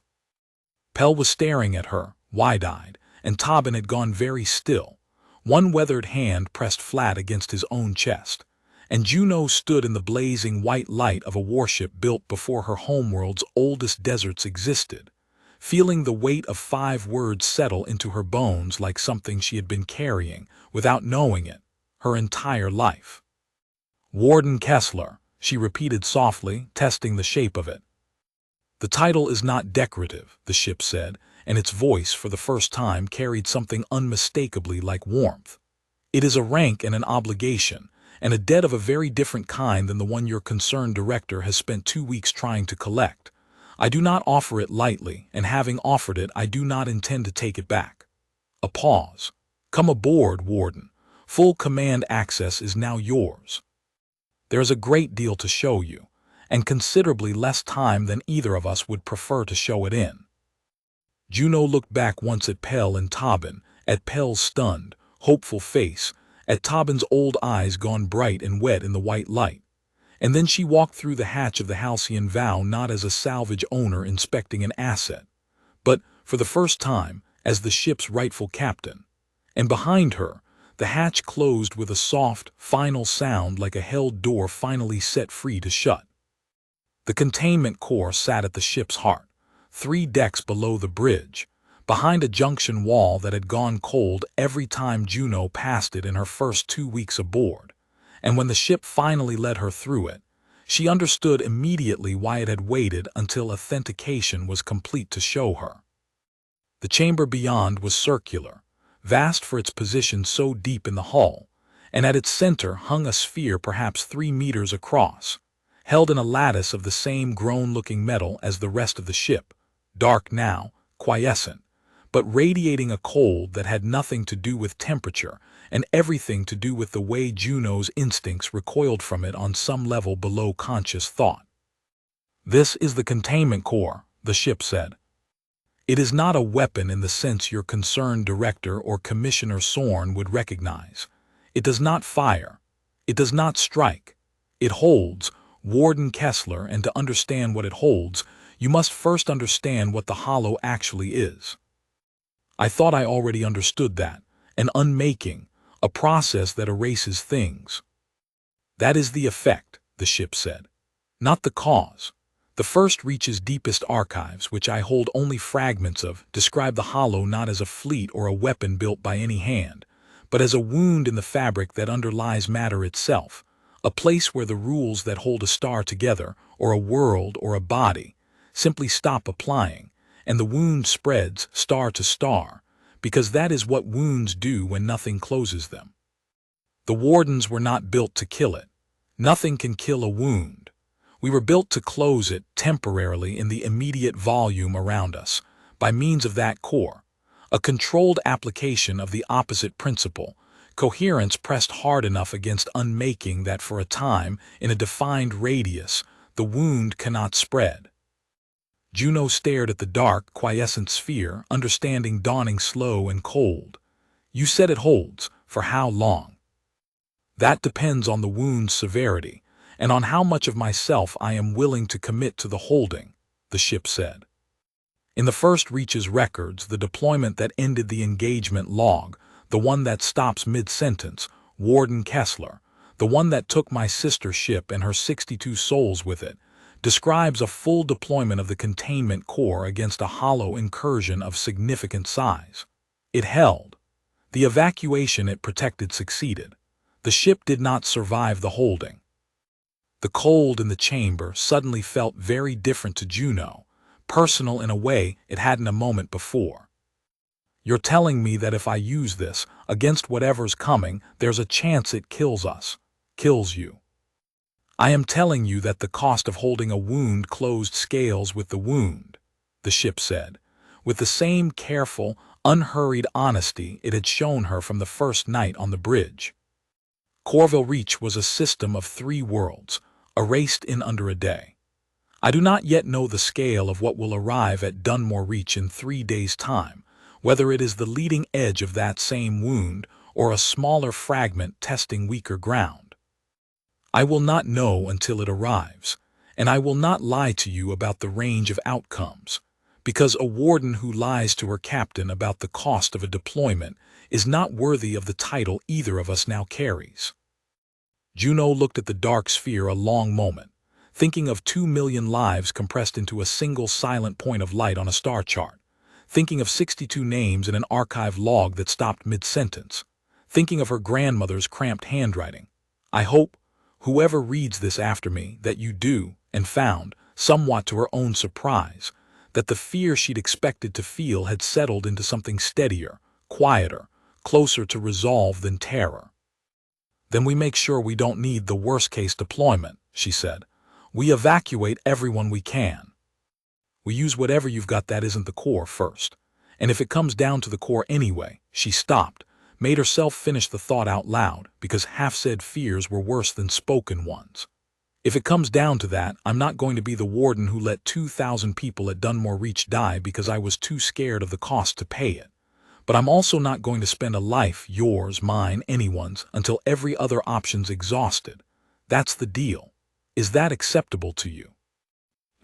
The ship was quiet for a moment, and when it spoke again, the warmth Juno had heard once already, at the moment of full authentication, was unmistakably back. That, it said, is precisely the judgment the First Reach hoped every warden captain would carry, and precisely the judgment too few of them in the desperation of that age were given the luxury of exercising. You are not fighting the same war they fought, Warden Kessler. You have time to choose carefully that they did not always have. Use it well. They spent the next 2 days using it, as well as 2 exhausted, frightened people, and 1 400-year-old shipmind could manage. Sorn, true to her word, pulled 3 assembly patrol cutters into the system, modest ships, built for customs enforcement and border disputes, hopelessly outmatched by anything that could erase a system of 3 worlds, but their crews were experienced, and under the halcyon Vow's direction, relayed by Juno from the bridge, they began organizing something the frontier had never needed before. A full evacuation of Dunmore reaches 12,000 residents to the outer system, staged in waves, coordinated with a precision that Juno suspected owed more to 400 years of dormant tactical memory, suddenly reawakened, than to anything the cutter's own crews had trained for. Asen, to Juno's genuine surprise, did not vanish entirely from the crisis. He came back to the fence line on the second day, alone this time, no security detail, no legal counsel, and stood there for a long moment before speaking, some of the calm acquisitiveness gone out of him, replaced by something more complicated. I've pulled every concerned hauler in this system into evacuation service, he said, without preamble. Free of charge, which I imagine surprises you as much as it surprises my board. I'm not a good man, Ms. Kessler, Warden Kessler, I suppose I should say, given what I watched happen on your field 3 nights ago. But I'm not fool enough to keep chasing a collateral clause while something that erased 2 million people bears down on a system I've got assets in. He paused. I also came to tell you Ashgrove quit, effective this morning. Said he wanted to help load evacuation manifests instead of drafting seizure paperwork. I told him he was a sentimental idiot. He told me to go to hell. I believe, all things considered, he's earned the right. A ghost of something that might once have been a smile crossed his face. Good luck, Warden. I mean that, whatever it's worth from a man like me. He left, and Juno found Ashgrove that evening at the evacuation staging point near the harbor, sleeves rolled up, helping an elderly couple load a single battered suitcase onto a concerned hauler with more gentleness than she'd have credited him with 2 weeks earlier. And she didn't say anything to him, only caught his eye across the crowded dock, and he gave her a short, tired nod that said more than any conversation could have. By the evening of the 3rd day, Dunmore Reach stood nearly empty, the great bulk of its 12,000 residents staged aboard outbound haulers and assembly cutters, holding position at the system's edge, ready to jump clear the moment word came, and the settlement itself sat under a strange, heavy quiet, streets empty, windows dark. The ordinary noise of a working frontier town, replaced by a silence that made Juno's skin crawl every time she walked through it, checking the last stragglers off the evacuation list. Pell had refused to leave with the first wave, had argued with her for a full 20 minutes at the dock before she'd finally relented on the condition that he stay aboard one of the assembly cutters at a safe holding distance, rather than in the yard itself, monitoring comms, ready to run if things went wrong. Tobin had refused outright to leave the system at all, had planted himself in his own salvage bay's old command chair with a stubbornness Juno recognized because she'd inherited a piece of it herself, and said only when she tried to argue, "I've spent 60 years on this dirt, girl. I'm not running from something I can't even see yet. You go do what you were built, what your line was built to do. I'll be here when it's done." She did not have the heart or the time to argue further. On the bridge of the Halcyon Vow, in the last hour before Corville Reach's silence was due to complete its 11-day crossing to Dunmore Reach, Juno Kessler stood at the command well with her hand resting on the same cool column that had first spoken to her 2 weeks earlier, and felt, for the first time in her adult life, something she hadn't expected to feel standing on the edge of a fight she might not survive. She felt ready. "Warden," the ship said quietly, "long-range sensors are returning the first confirmed contact. It is early, it is faint, but it is real, and it is precisely on the vector the first Reach's records predicted a hollow incursion would follow from a system the size and population of Corville Reach." A pause. "Whatever comes next, Kessler, I want you to know that in 411 years of waiting, I did not always believe I would wake to a captain worth the discipline of that waiting. I am glad I was wrong to doubt it." Juno looked out through the cleared viewport at the dark beyond Dunmore Reach's sky, where somewhere, faint and growing, something that had erased 2 million lives without leaving a mark was drawing steadily closer, and she thought of a 100-credit bid raised on an impulse she still didn't fully understand, and a lullaby that had turned out to be a key, and a debt that had started as 11,000 credits and had grown in the space of 2 weeks into something no ledger on any world could ever fully total. "Let's go meet it," she said, and the Halcyon Vow, for the first time in 411 years, began to move under its own power toward a fight it had been built, and had waited a very long silence to finish. The hollow did not look like anything Juno had braced herself to see. She had spent 2 weeks imagining warships, or storms, or some vast devouring shape out of a nightmare, and what actually resolved on the Halcyon Vow's forward sensors, 40 minutes after first contact, was almost worse for how quiet it was, a patch of starfield, roughly where the outer edge of the system's asteroid belt should have shown a faint scatter of reflected light, gone simply and utterly dark, as if someone had reached into the sky and erased a section of it with a thumb. There was no visible mass, no hull, no weapon signature the ship's sensors could categorize. There was only the absence, spreading, and the terrible mathematics of its edge creeping outward, kilometer by kilometer, swallowing rock and dust, and the ordinary faint light of distant stars with the same indifferent patience a tide shows a beach. "That's it," Juno said, quiet from the command well. "That's the whole thing. That is the leading edge of it," the ship said. "The first Reach's records describe the phenomenon as scaling far beyond what is visible at first contact. What you are seeing is the wound's boundary. What lies beyond that boundary is not something sensors were ever designed to resolve, because there is very little left there for sensors to detect." "How big?" A pause, the ship's careful calculation running against numbers Juno couldn't follow. "Larger than Corville Reach's incursion, by a factor I estimate between 3 and 5. This is not a fragment testing weak ground, Warden Kessler. This is a significant portion of whatever forces destroyed that system, redirected here, and I do not have a comforting explanation for why it would redirect with such precision toward a system that, 11 days ago, held no strategic value whatsoever to anything hunting worlds to unmake." The cold understanding of that landed on Juno like a physical blow. "It's not hunting worlds," she said slowly.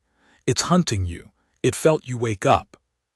"That is the most coherent theory I can construct from the data," the ship agreed. "Which means, Warden Kessler, that whatever we do in the next hour will determine considerably more than the fate of one evacuated frontier settlement. If a wound of this scale learns that a Warden hull still exists, still wakes, still fights, the pattern of its future behavior may change in ways neither of us can predict. We are not merely defending Dunmore Reach tonight. We may be deciding what the next 400 years of silence, or the absence of it, looks like for whoever comes after." Juno's hands, resting on the command column, had gone very steady, in the particular way she'd learned, over 6 years of keeping a failing salvage yard alive. That steadiness sometimes arrived only after fear had run out of room to grow. "Then we don't run," she said. "Bring the point defense grid online. Full power to the disruptor arrays. Let's see what a warden can do before we decide we need the core." The first exchange, if it could be called that, lasted 11 minutes, and Juno spent every second of it with her heart in her throat, watching the ship's tactical projection resolve the battle in ways her ordinary human perception could never have tracked unaided, long-range disruptor pulses lancing out into the advancing dark, each one flaring against the wound's leading edge in a brief, violent bloom of light that seemed, for a moment, to slow the boundary's creep, only for the dark to close back over the disturbance a heartbeat later, patient, unhurried, as if the disruptor fire were an irritant rather than a threat. "It's not stopping," Juno said, gripping the rail. "We're not slowing it." "We are slowing it," the ship corrected, calm even now. 7% reduction in advance rate per volley, decaying with each successive volley as the wound adjusts. This buys time. It does not buy victory. At current rates, the wound reaches the outer edge of Dunmore, reaches evacuation corridor in approximately 55 minutes. 55 minutes was not enough. Juno did the arithmetic herself, fast and cold. The last stragglers still finishing the evacuation staging, Ossen's haulers making their final runs, Tobin's stubborn old command chair sitting in a salvage bay directly in the wound's projected path, and understood, with the same clarity that had carried her through the third trial 3 days earlier, that 55 minutes bought them time but not enough, and that somewhere in the gap between those two numbers, a decision was going to have to be made. "Contact from Commissioner Sorn," the ship reported. "The assembly cutters are requesting orders. They are willing to engage, but acknowledge their weapons systems show negligible effect against the wound's boundary. Patch her through." Sorn's voice came through tight and controlled, the sound of a woman holding steady against something far outside her training. "Warden Kessler, my cutters can't touch that thing. We're seeing the same 7% nothing you're seeing, and we're burning through ordnance we don't have unlimited supply of. What's the play?" "Get your cutters clear of the wound's projected path and hold position at the evacuation corridor's edge," Juno said. "If it breaks through us, you're the last line between it and 12,000 people in transit. Don't engage past that." "That's an order, Commissioner, and I know I don't technically outrank you, but I'm asking you to trust me on this the way you trusted me 4 days ago." A pause and then quieter. "Understood, Warden. Cutters repositioning. Good luck." Another pause, almost reluctant. "For what it's worth, whatever happens tonight, the Bureau's already flagged this engagement for full historical review. If your ship survives this, the Assembly is going to have to reckon with everything you told me 4 days ago, whether it wants to or not." "Let's worry about surviving first," Juno said, and cut the channel, and turned back to the tactical display, where the dark boundary of the wound continued its patient, unhurried advance, eating starlight kilometer by kilometer, indifferent to disruptor fire, indifferent to the frantic scramble of evacuation haulers burning hard for the system's edge, indifferent, it seemed, to everything except the singular fact of the halcyon vow's own awakened presence. "Warden Kessler," the ship said, and something in its careful, measured voice had shifted, gone graver, more deliberate, the tone of a thing that had run every calculation available to it and arrived, reluctantly, at the answer neither of them had wanted. "At current rates, full evacuation completes in approximately 63 minutes. The wound reaches the corridor's edge in 55. I do not believe continued disruptor engagement alone closes that 8-minute gap. I am obligated to inform you that the containment core deployment I described to you 3 days ago is, at this juncture, the only remaining option with a meaningful probability of closing it." Juno stood very still, the tactical display's cold light washing over her face, and thought of 62 names in an archive log that stopped mid-sentence. of a sister ship that had held long enough for an evacuation to succeed and had not survived the holding, of her grandmother's cramped handwriting across 400 years of patient, unexplained faith. "Tell me the real range of outcomes," she said, "not the hopeful version. The real one." "Full deployment against a wound of this scale carries a survival probability for this hull I estimate between 30 and 40%, the ship said, without softening a single word of it. "It is considerably more likely than not, Warden Kessler, that closing this wound costs the Halcyon Vow its existence, and quite possibly costs you yours alongside it, should you remain aboard during deployment. I want to be entirely clear about what I am asking you to authorize. Is there a version where I'm not aboard, where you deploy it alone?" A pause, longer than any that had come before it, and when the ship answered, something in its voice carried a weight Juno hadn't heard from it in 2 weeks of increasingly strange conversations. "There is," it said. "The Corps can be remotely authorized and deployed from an evacuation shuttle at safe distance. You would survive with near certainty. I would not require your presence for the deployment itself to succeed. But the First Reach's records are consistent on one point I have not yet shared with you, because I did not wish to influence your judgment before the third trial confirmed it was truly yours to make freely," the ship said. "A containment deployment authorized and witnessed by a bonded warden captain, present at the moment of closing, shows a measurably higher success rate across every recorded engagement in my archive than a remote deployment does. The Corps responds, in some manner none of the First Reach's own engineers ever fully explained even to themselves, to the bond itself, to the choosing. It is not merely a machine reacting to input, Kessler. In the deepest sense the First Reach ever understood it, it is closer to a covenant, and covenants, in every tradition I have record of, are strongest when kept in person."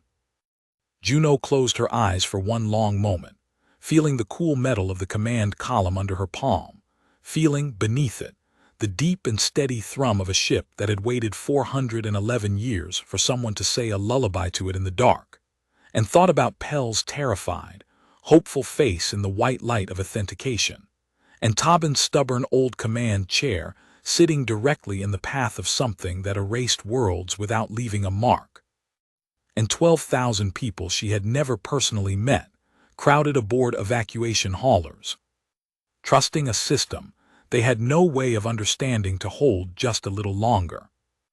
"I'm staying aboard," she said, and her voice did not shake. "Authorize full deployment." And vow it was the first time she had used the ship's name instead of simply speaking to it as the ship, and something in the gesture felt in that moment like the truest thing she had done since the day she raised 2 fingers in a gravel auction lot for 100 credits and a joke about ghosts. "Whatever happens next, thank you for waiting for me."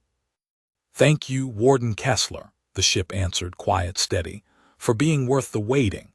And then, without further ceremony, because ceremony was a luxury the next 8 minutes did not afford them, the Halcyon Vow began to turn its full and terrible attention toward the dark advancing edge of the wound, and deep in its heart, 3 decks below the bridge, the containment core began, for the first time in 411 years, to wake.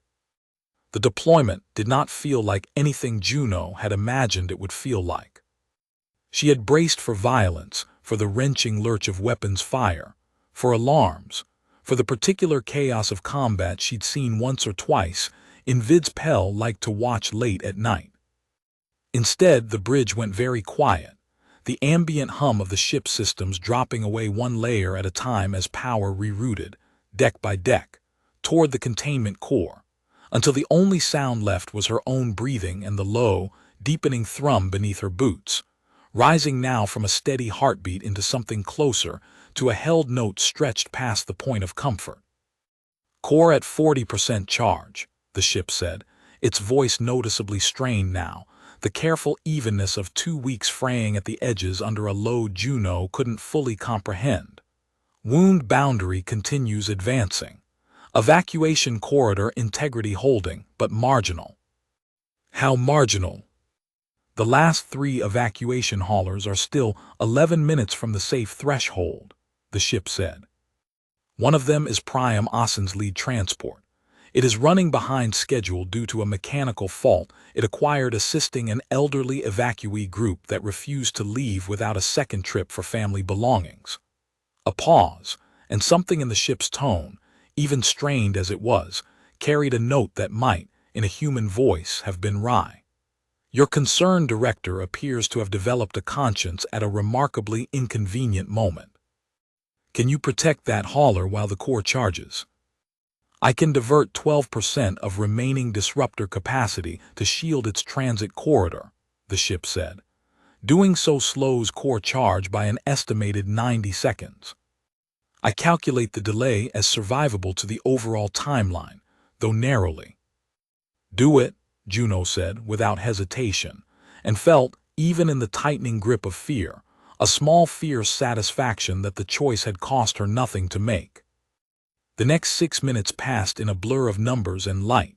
The core's charge climbing in increments the ship called out with clipped precision, the wound's dark boundary creeping closer across the tactical display, the last stragglers of the evacuation convoy burning hard for the safe threshold, while a thin lattice of disruptor fire held a narrow, flickering corridor open around them. Juno stood at the command well with both hands pressed flat against the cool column, feeling the ship strain as something almost physical, a shudder that ran through the deck plating and up through the soles of her boots every time the core's charge climbed another increment, and she understood, without needing to be told, that she was feeling some fraction of what the halcyon vow itself was feeling. 411 years of dormant systems screaming back to full function all at once under a load they had not carried since the night a sister ship's log had stopped mid-sentence. At the 7-minute mark, the wound's boundary did something it had not done in the entire engagement so far. It surged. Not the slow, patient creep of before, but a sudden lunging expansion. A full third of the disruptor corridor's flickering edge simply vanishing into the dark in the space of 2 seconds, and Juno's stomach dropped as the tactical display resolved the new shape of the threat.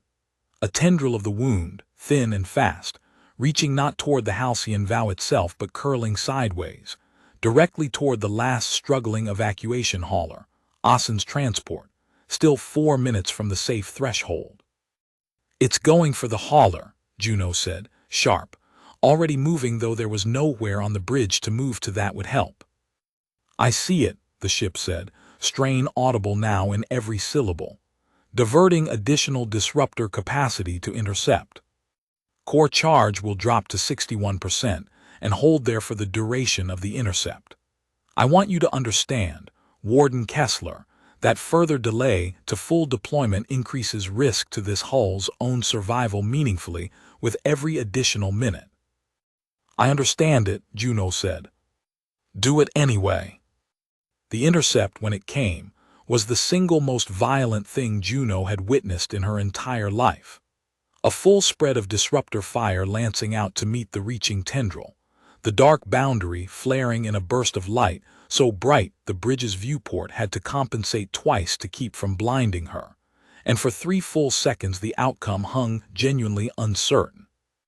The tendril's advance and the disruptor fire's resistance, locked in a contest that the ship's own tactical readout couldn't yet resolve into a clear winner. Then, with a shudder that ran through the whole hull and rattled loose dust from the bridge's overhead paneling, the tendril broke, scattering back into the wound's main body like a wave receding from a rock it hadn't managed to move. And on the display, Asen's hauler, tumbling slightly off its planned vector but intact, burned hard through the last stretch of the evacuation corridor and crossed the safe threshold with barely 30 seconds to spare.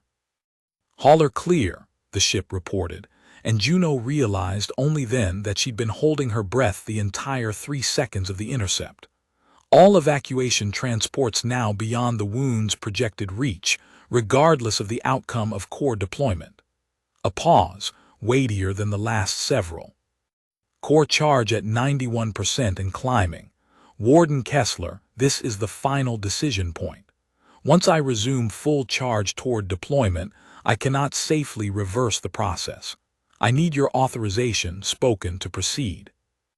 Juno looked out through the cleared viewport, past the ship's own hull, at the vast dark boundary of the wound still advancing, patient and indifferent, toward a settlement now empty of everyone who mattered except one stubborn old man sitting in a salvage bay he'd refused to abandon, and at the countless unseen systems beyond it that a wound of this scale, left unclosed tonight, might reach in turn.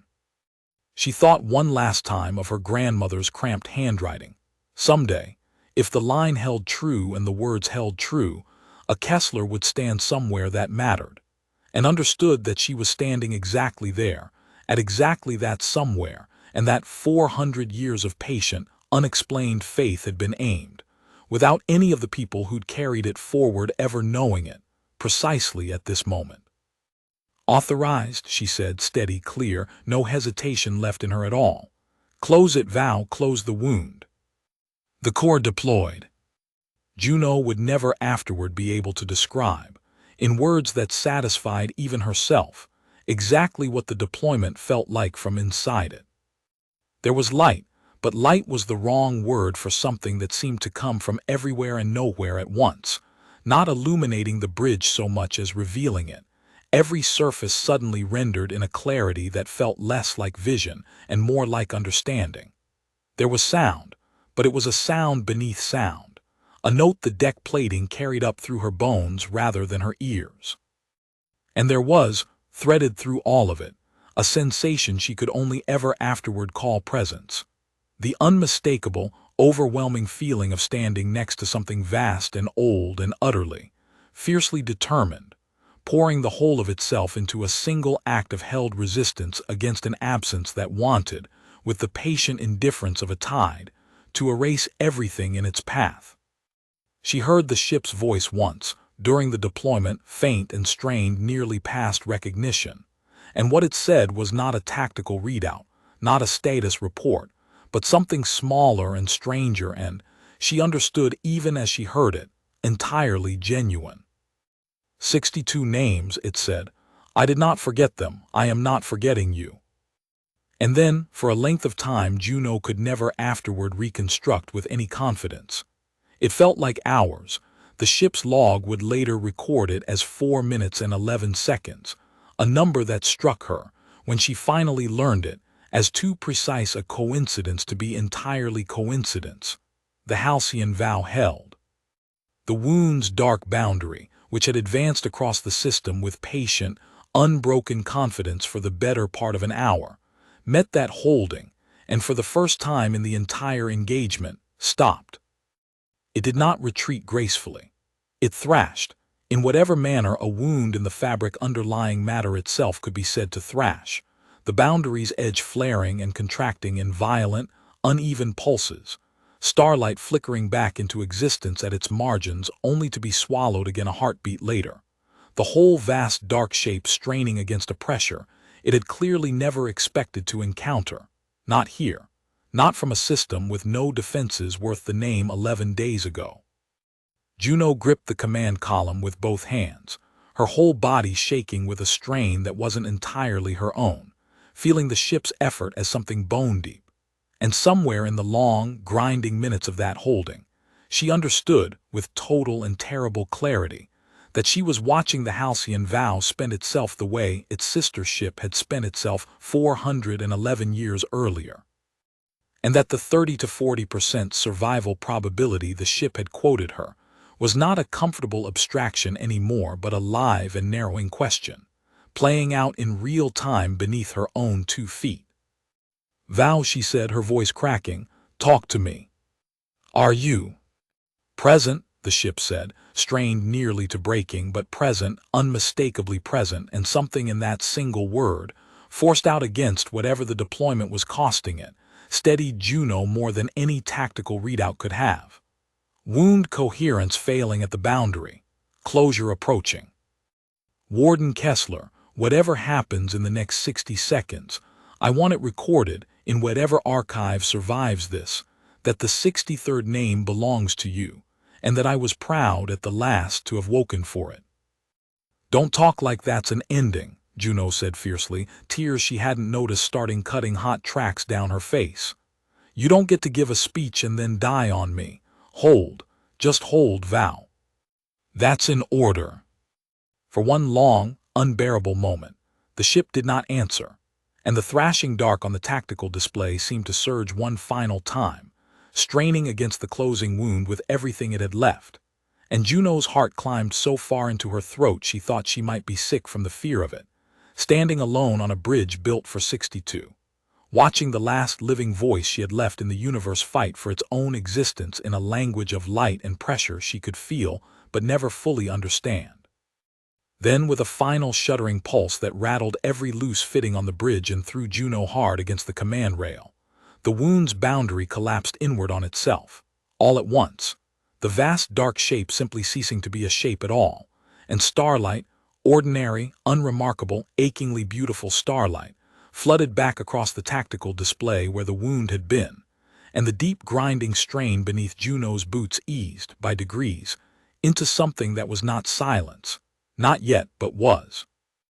Unmistakably, the sound of a held breath finally being let go. Val, Juno said into that ringing quiet, her voice raw. Val, are you there? A long pause.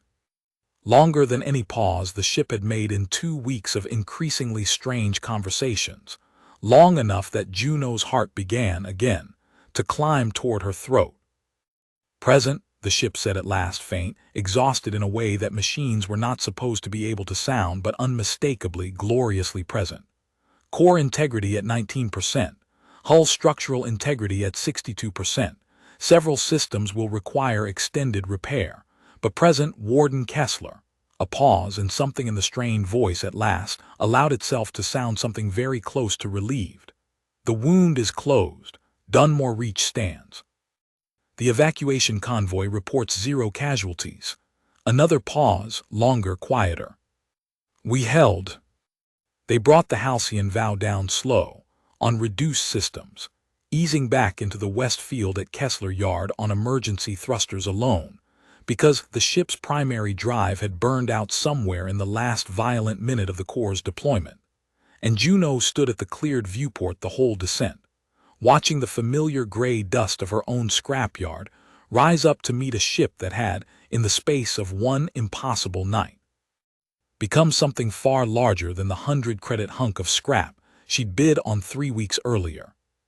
Pell was waiting at the fence when the hatch finally opened, and he didn't say anything at all, just crossed the field at a dead run and threw both arms around her before she'd fully cleared the threshold, and Juno held on to him hard, feeling, for the first time since the containment core had begun its terrible charge, the full weight of how close the last hour had come to ending very differently. You're an idiot, Pell said into her shoulder, muffled and furious and relieved all at once. You could have stayed on the shuttle. The ship said you could have authorized it remote. I know, Juno said.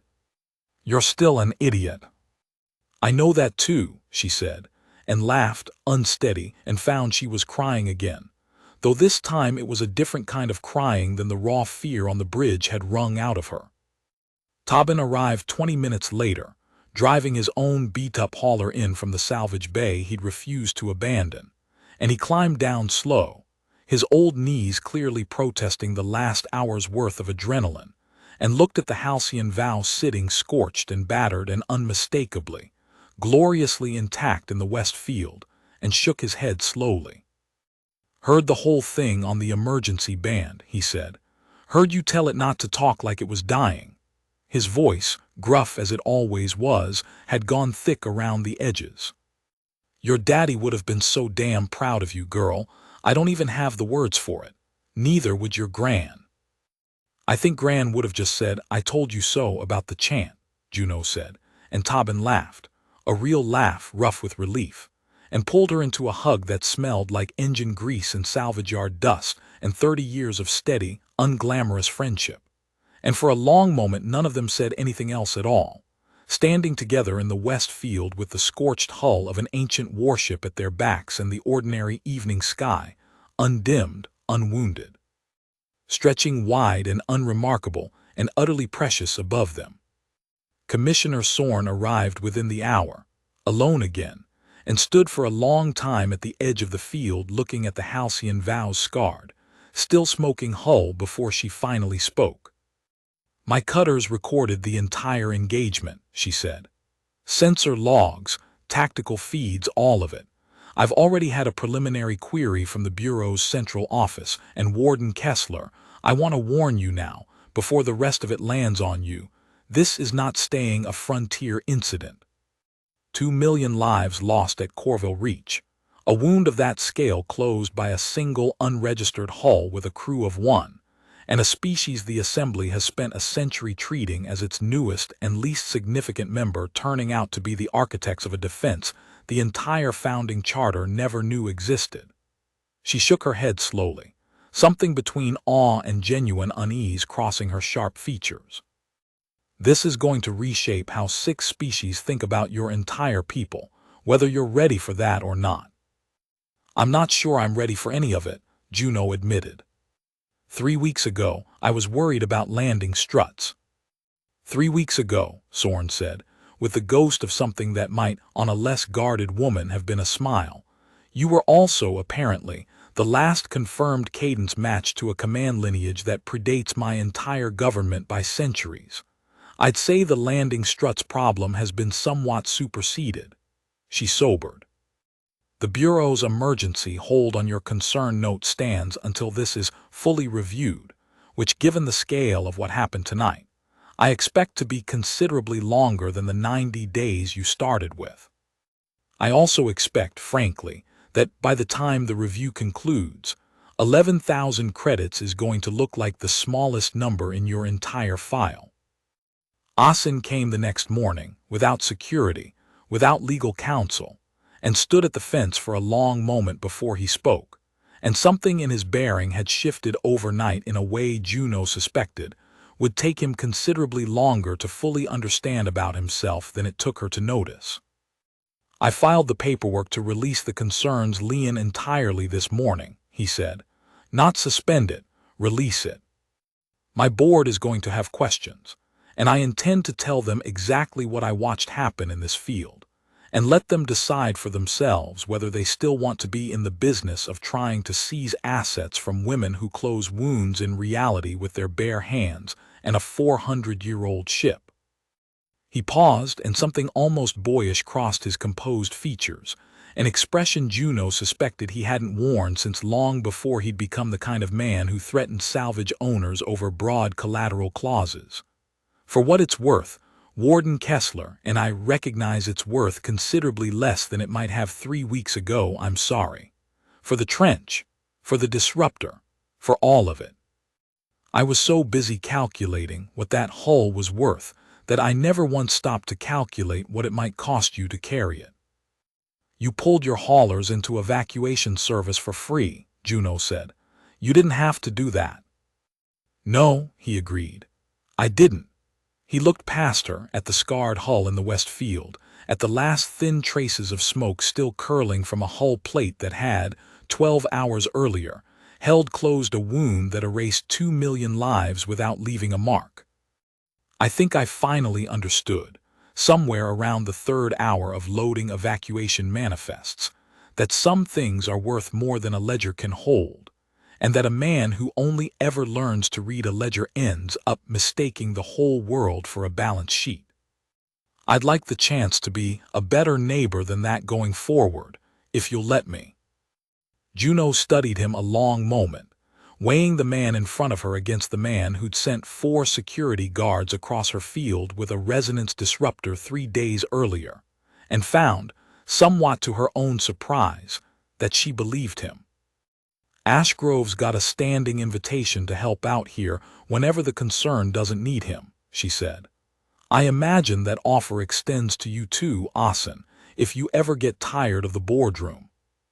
He laughed, short and startled, the sound of a man who hadn't expected grace and didn't quite know what to do with it.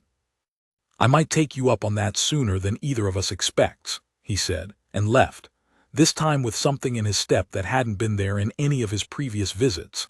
Not the calculated stride of a man circling an asset, but something closer, Juno thought, watching him go, to the walk of a man who had, against all his own expectations, been given a second chance to be worth something more than his own bottom line. One evening during that first week of repairs, going through a translated fragment of the archive's oldest crew registry, Juno found something that stopped her cold in the middle of the quiet bridge. A line noting that Warden line cadence carriers had, across recorded generations, shown a marked and unusual draw toward derelict work, toward the patient, careful handling of old and silent machines. An inherited instinct the first Reach's own scholars had apparently puzzled over without ever fully explaining it. She thought, reading it, of her father, 6 years gone now, who had made his whole living pulling secrets out of wrecks other salvagers wrote off as worthless, who used to say more than once that some derelicts just felt different to him than others, felt worth the extra hour of patience nobody else was willing to spend. She had always assumed it was simply skill, hard-won and passed down the ordinary way, father to daughter, the way any trade passes down. She understood now that it might have been something older than skill, something running quieter and deeper in the blood than either of them had ever had reason to suspect. "Did you know him?" she asked the ship quietly that evening. "My father before me. Is there any way you'd have sensed him, if he'd ever come close enough?" "I was dormant your entire lifetime and considerably longer before it, Warden Kessler," the ship said, gentle in a way it reserved for very few subjects.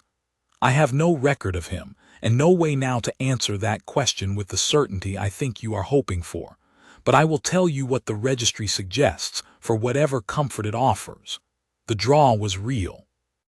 It ran in your line long before you were born, felt by people who never knew its source, who simply followed an instinct toward derelicts and old machines, and could not have said why it mattered so much to them that they got it right.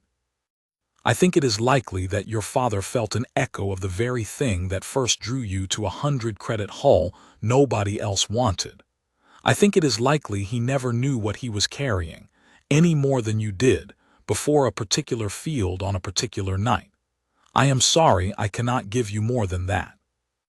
"It's enough," Juno said, and found, somewhat to her own surprise, that it genuinely was not an answer that closed the grief, but one that reframed it gently into something that felt less like an ending and more like a thread she was still, in her own way, following forward. "It's more than I had yesterday." The repairs on the Halcyon Vow took the better part of 6 weeks, and Juno spent nearly every one of them aboard, learning the ship's true systems now that full command access was fully hers, learning the deeper archive room by room as the ship slowly, cautiously, began sharing more of what it remembered from the first reach. Not everything, not all at once, because 411 years of grief did not unpack itself in a single season, but more each week than the week before. The way a person learns, slowly, to trust another person with the harder parts of their own history. The core, drained to 19% by the deployment, would take considerably longer than 6 weeks to fully recharge. The ship estimated years, not months, a slow and patient replenishment that mirrored, Juno thought, the ship's own long and patient nature. But the ship assured her more than once that a 19% core was still a meaningful deterrent against anything short of another wound-scale incursion, and that the Halcyon Vow, battered as it was, remained very much a Warden hull. And very much awake. "I would not trade the deployment for a fully charged, dormant core," the ship told her one evening, 3 weeks into the repairs, as Juno sat on the bridge going over translated archive fragments by the soft blue light of the command well. "A core that never wakes to close a wound is not discipline. It is simply waste, dressed up as patience. I would rather be 19% awake than 100% asleep, Warden Kessler, and I suspect, having watched you make your own choices these past weeks, that you would say the same of yourself." "Fair point," Juno admitted, and found she meant it.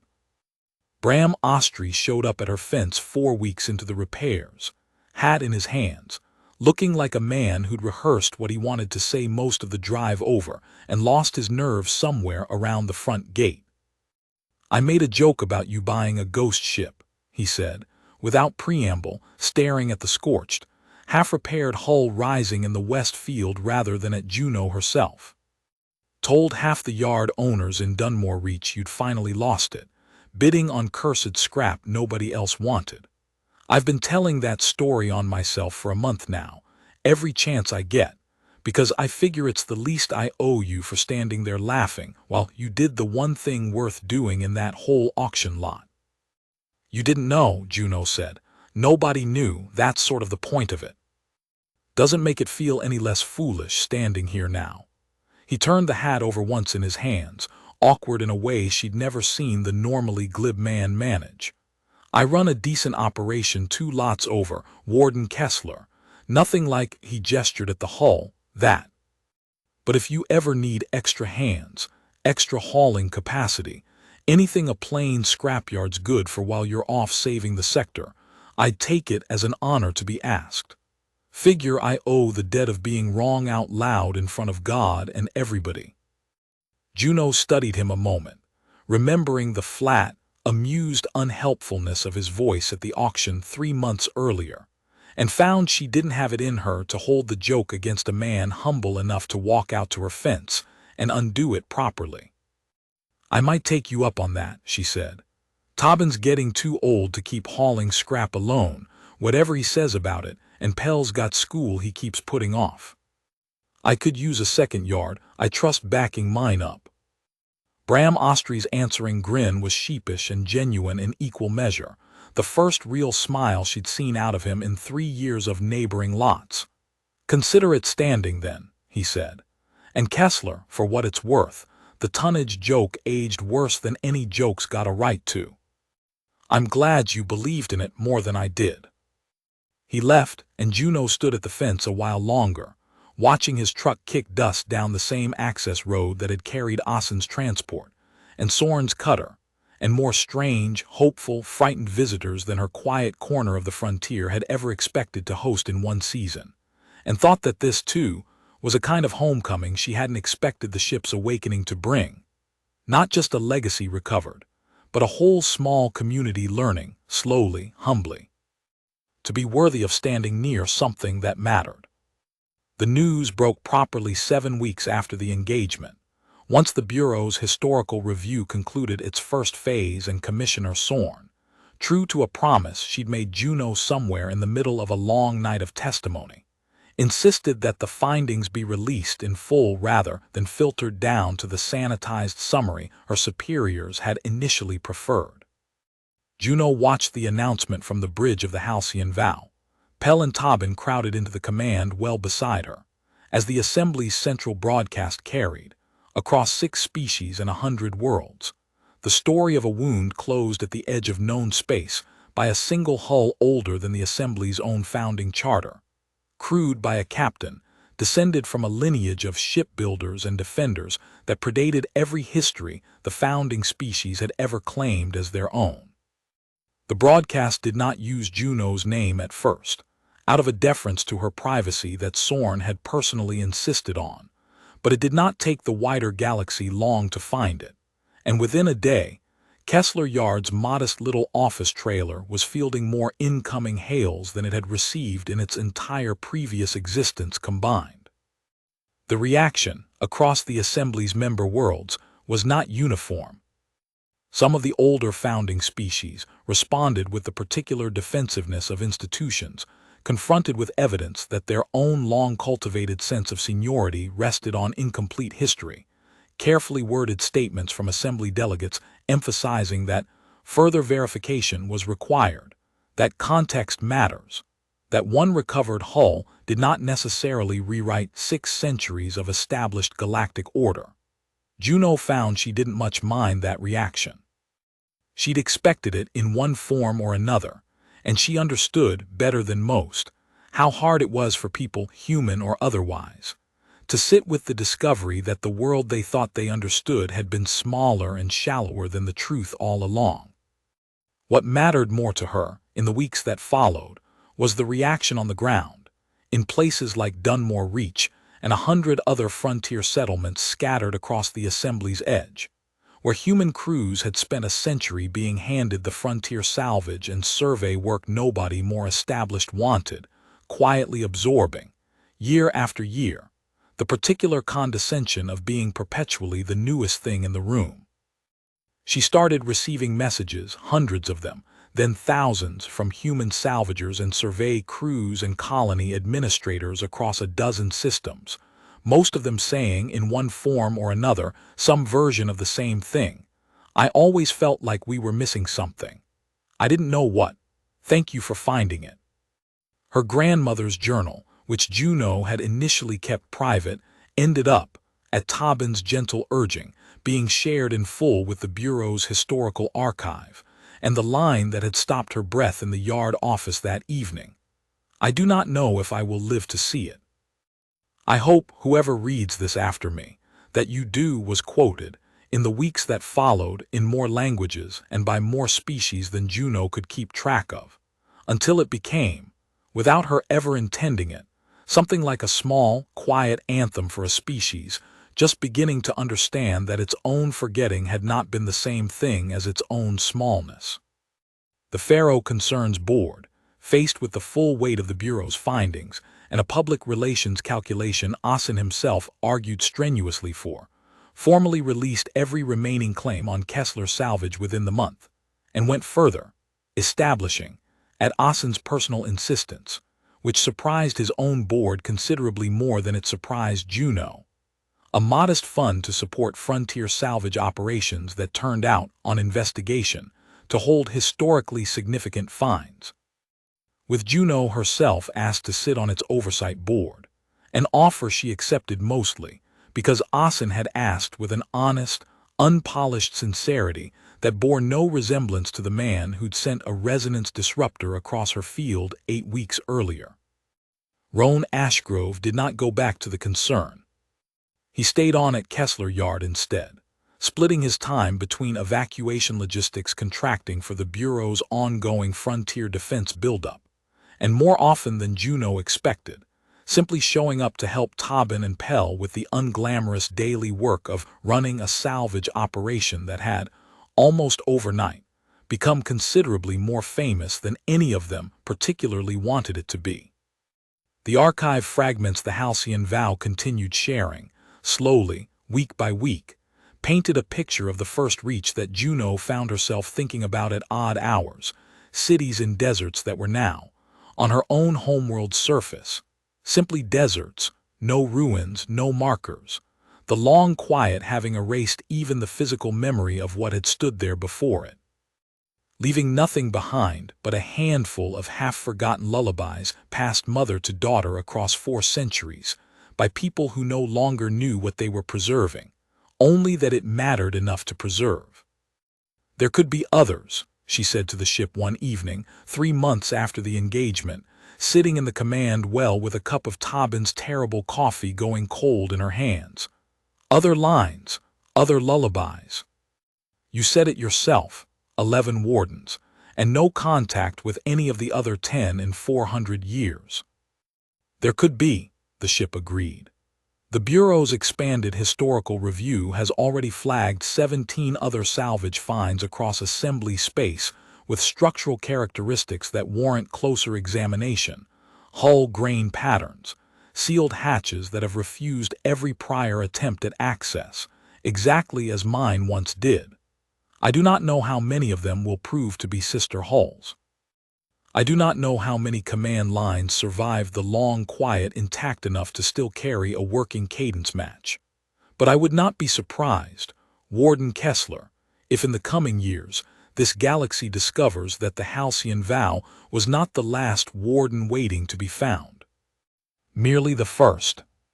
Juno thought about that for a long moment, looking out through the bridge's cleared viewport at the ordinary evening sky over Dunmore Reach, thick now with more orbital traffic than the little frontier settlement had ever seen in its history, survey ships and bureau cutters, and more than once in recent weeks, curious civilian transports simply hoping for a glimpse of the hull that had closed a wound and reshaped, in the space of one night, the entire galaxy's understanding of who her people had once been. "If there are others," she said slowly, "and somebody else finds one and it doesn't open for them, then it will wait," the ship said gently, "the way I waited. 411 years, Kessler, or 412, or 1,000 if that is what discipline requires. That is the entire nature of what we are. We do not force the choosing. We wait for it to be freely made, because a covenant taken by force was never the covenant the first reach built us to keep." A pause, warm now in a way Juno had come to recognize as entirely genuine. "You did not know 3 months ago that you carried anything worth waiting for. I would ask you to hold some patience now, for whoever else out there does not know it either. They will find their own field, their own 100-credit auction, their own hatch that opens for no reason they yet understand. It happened for you. It will happen for them, in its own time, if the words hold true." Juno smiled, small and tired and genuinely content in a way she hadn't felt in longer than she could easily remember, and reached out to rest her palm against the cool, familiar surface of the command column, the same gesture she'd made 100 times now since that first frightened night in the dark. "Steady port, steady home," she said softly, not as a test this time, not as a desperate guess at a half-remembered chant, but simply as the truth of where she'd ended up. "And the dark won't take what's ours." "No," the halcyon vow agreed, low and steady, and for the first time in 411 years, entirely unafraid of the answer. "It will not." The assembly held its formal recognition ceremony 4 months after the engagement, in the central chamber of its home station, a vast domed hall built to hold delegates from every member species, and Juno stood at its center feeling smaller than she had at any point since the night the hatch first opened for her, surrounded by more cameras and dignitaries than she had ever imagined standing in front of in her life. She had not wanted the ceremony. She had said as much to Sorn, more than once, in the weeks leading up to it, that she was a salvage yard owner from a frontier settlement most of the Assembly's core worlds had never heard of, that she didn't need a hall full of delegates to tell her what she already knew about the ship she'd chosen and the choice that had chosen her back. But Sorn had been quietly insistent, in the careful, patient way Juno had come to recognize as the commissioner's particular gift, that the ceremony was never really for Juno at all. "It's for every human crew on every frontier post in this assembly who spent a century being told, politely or otherwise, that they arrived late to a history that already belonged to someone else," Sorn had said. "You don't have to want it, Warden Kessler. But I'd ask you to stand for it anyway, because there are children on 100 worlds who are going to grow up believing something different about themselves because you did." So Juno stood, in the vast domed hall, in a plain gray coat that Pell had teased her mercilessly for choosing over anything more ceremonial, and listened as the assembly's presiding delegate, an elder of the Colossus, one of the 3 founding species, old enough that his pale, ridged skin had gone nearly translucent with age, read a formal statement acknowledging, on behalf of the assembly's full membership, the historical record the Bureau's review had confirmed, that the Warden-class hulls predated the assembly's founding charter by centuries, that the species designated as humanity had, in an age now called the First Reach, built and crewed a fleet dedicated to holding a line against a threat that had never fully vanished, only gone quiet, and that the Assembly's own historical understanding of its founding species' relative seniority required, as a matter of simple honesty, formal revision. It was not an apology, exactly. Juno hadn't expected one, and didn't particularly want one. The Colossus elder's formal, careful phrasing carried the particular weight of an institution admitting error, without quite using the words that would make the admission sting less for anyone who'd built their sense of place in the galaxy on the old understanding. But it was, undeniably, a beginning, and when the elder turned to her at the ceremony's close and asked, formally, whether the Warden Kessler wished to add anything to the historical record, Juno found she did have something to say, though it wasn't the speech Soren's aides had spent 2 days trying to help her draft. "I didn't do anything special," she said, into a hall gone very quiet, her voice carrying farther than she expected it to, in a space built for delegates far more practiced at public address than she was. "I raised my hand at an auction because 100 credits was less than lunch. I said some words my grandmother taught me because I didn't have anything better to do at midnight. Everything after that, the ship chose to trust me, not because I was extraordinary but because I kept showing up and I kept being honest and I didn't run when things got hard. I think that's the actual thing worth recognizing here, not me. The fact that an entire species can forget its own history so completely that its children grow up believing they're new, and that history can still find its way back, if somebody's willing to keep an old chant alive long enough for it to matter, even without knowing why." She paused, looking out at the vast assembled hall, human and Collis and Orven and Varen delegates alike watching her with an attention she still hadn't fully grown used to carrying. "So if there's a lesson here, it's not about me. It's that none of you, none of us, really knows the full weight of what we're carrying forward, until the day something old enough to remember it reaches out and asks. Be worth the asking. That's all I've got." The applause that followed was not, she would later think, the important part. The important part was the message she received 2 days later, from a survey crew stationed on a human colony world she'd never heard of before the engagement. 3 children's voices layered over each other in a recording their mother had sent along with a short, simple note. "They wanted you to hear this. We've been teaching them the chant, just in case." The recording was 3 young voices, badly out of rhythm with each other, stumbling slightly over the unfamiliar cadence of words their own parents had likely never expected to matter this much. "Steady port, steady home, and the dark won't take what's ours." Juno listened to it 4 times before she was able to set the recording down, and when she finally did, she found Tobin watching her from the doorway of the yard office with an expression she'd only seen on his face once before, on the field, the night the hull first blazed to life. "Your gran would have cried," he said gruff, "and then told you to stop being sentimental and get back to work." "Yeah," Juno said, laughing wetly, wiping her eyes. "She probably would have."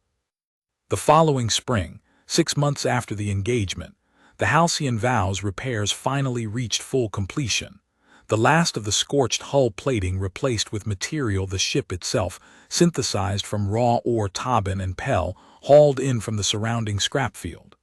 A fittingly humble origin, Juno thought, for a ship that had once nearly given its own existence to hold a wound closed. The core, still recharging, sat at a modest 31%, a number the ship reported with something that might, in a less disciplined voice, have sounded like quiet pride, and though full deployment was still years away from being an option again, the Halcyon Vow flew, whole and steady, its systems humming with a life that Juno had come to think of, in the ordinary unremarkable rhythm of the months since, as simply the sound of home. She kept Kessler Yard running alongside her new duties, the Bureau's oversight board, the growing network of frontier salvage crews she now helped coordinate in the search for the other 10 Warden hulls, the slow, patient teaching she'd taken up with a handful of children in Dunmore Reach who'd started showing up at her fence line asking, shyly, whether they could learn the chant too, just in case their own family carried a piece of a history nobody had told them about yet. Some days the 2 lives, salvage yard owner and warden captain, sat easily together, the practical hands-on work of one feeding naturally into the discipline of the other. Other days the weight of what she now carried settled heavy on her shoulders in the middle of an ordinary task, sorting scrap or checking a manifest, and she'd find herself standing very still in the west field, looking up at the great gray hull that had changed everything, remembering the particular terror of a bridge gone quiet under the strain of a wound closing, and needing a long moment before she could go back to the ordinary business of the day. Tobin noticed those moments before anyone else did, and never once pushed her to explain them, only found some small, practical task to hand her: a stuck valve, a stubborn engine, the kind of honest mechanical problem that had grounded 3 generations of Kesslers through every grief and every fear their family had ever carried, and let the work itself carry her back to steady ground.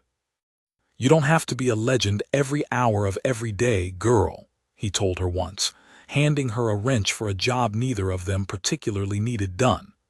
"Sometimes you're just Juno, fixing a busted coupling in her own yard. That's allowed too." She held on to that in the months and the years that followed, more than she held onto any of the ceremonies or the recognition or the careful, revised history the Assembly's own records now carried. She was Warden Kessler when the halcyon vow needed her to be, when the slow, patient search for the other wardens turned up its first genuine lead 18 months later. A sealed hull on a rim-world colony, unopened, unresponsive to every prior attempt, waiting, the way her own ship had once waited, for a cadence match that might or might not ever come. And she was simply Juno, most ordinary days, running a salvage yard on a frontier settlement most of the galaxy still couldn't find on a map without help, teaching a new stock boy the difference between a good coupling and a bad one, hauling scrap, closing out the books, keeping a promise to a father and a grandmother she carried with her everywhere she went, whether the galaxy was watching or not. The rim-world colony was called Aldwick's Fall, a cold, wind-scoured settlement on the edge of surveyed space that made Dunmore Reach look like a metropolis by comparison, and Juno flew out to it aboard the Halcyon Vow with Sorn's blessing, and a small Bureau survey team trailing a respectful distance behind, because the Assembly had learned, in the 18 months since Corville Reach, to let a Warden Hull take the lead on matters no other authority fully understood. The sealed hull sat half-buried in a dry riverbed at the edge of the colony's single landing strip, smaller than the Vow, its hull grain unmistakable once Juno knew what to look for, and its silence, when she walked up to it in the thin, cold wind with a bureau recorder trailing her every step, had a different quality than the silence she remembered from her own first approach 3 years earlier. This hull did not feel like something sleeping.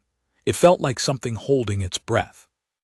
"I don't have a name to offer you," she said to it, standing at its flank the way she'd once stood at the Vows, feeling faintly foolish under the recorder's watching eye and the colony administrator's openly skeptical stare.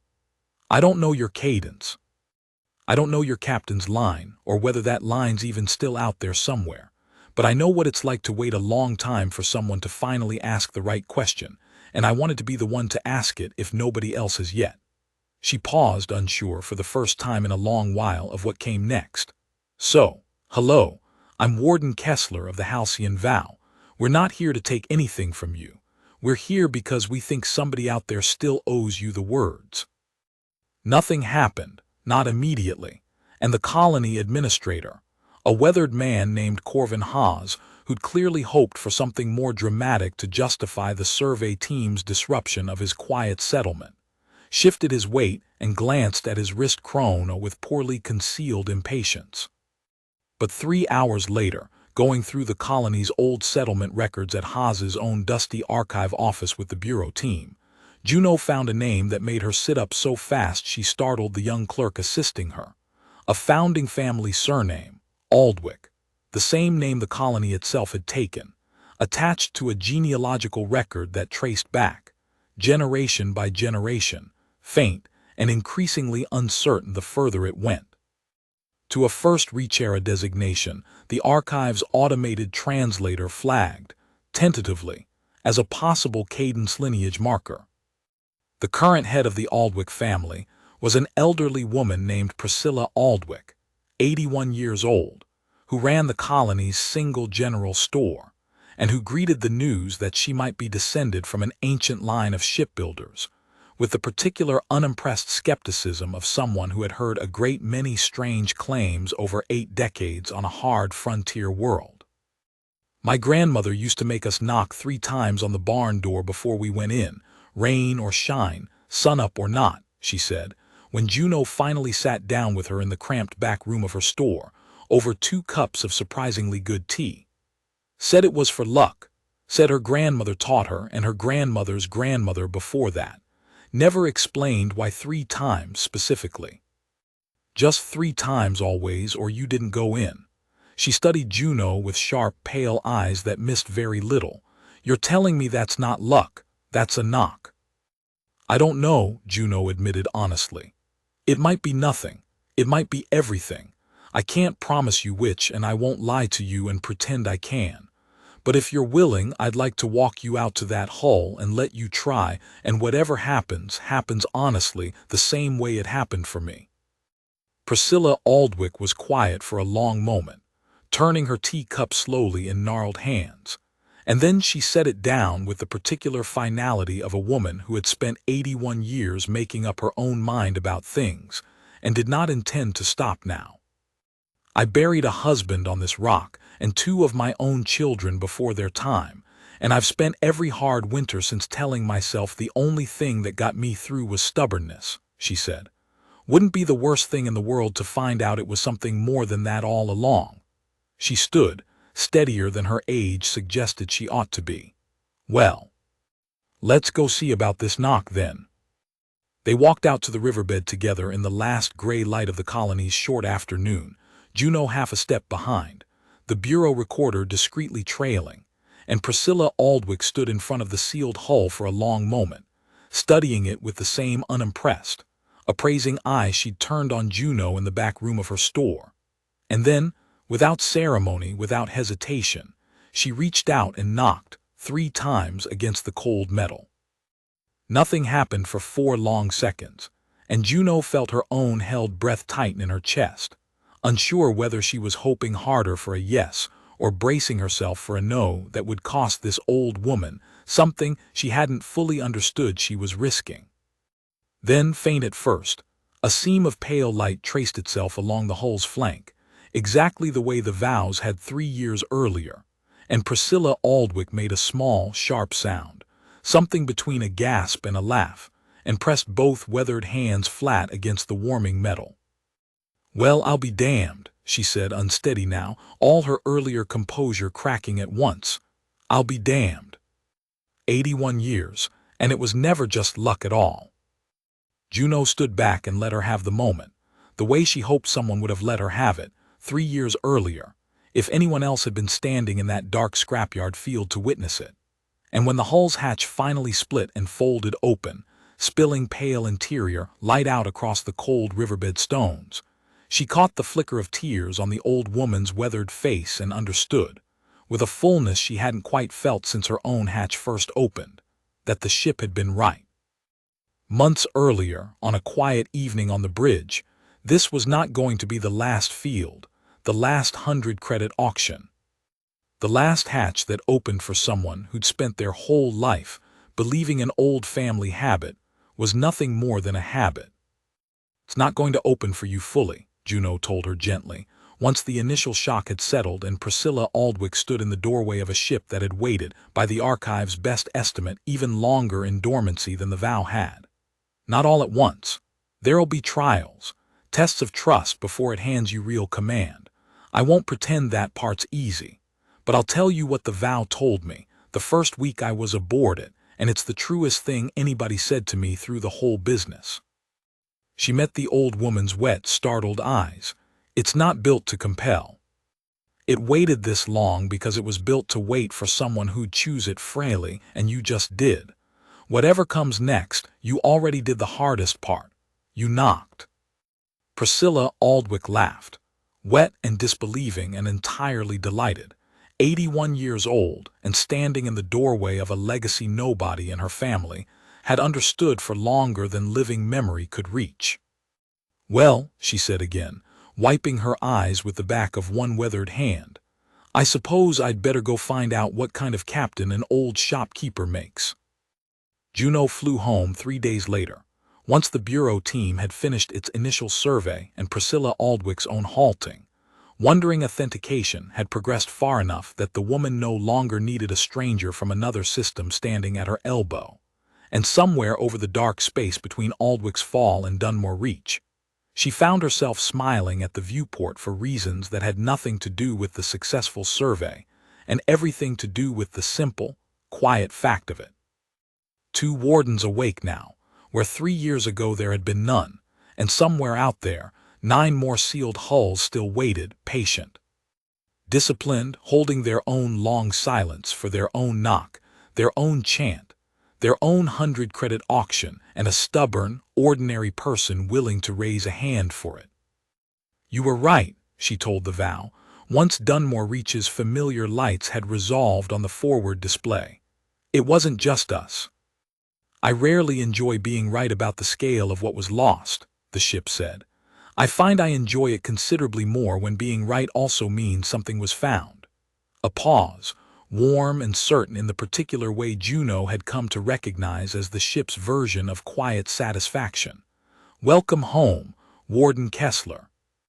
There is scrap waiting in the west field that will not sort itself, and I believe Tobin has been threatening, for 3 days now, to do it himself if you did not return in time to stop him."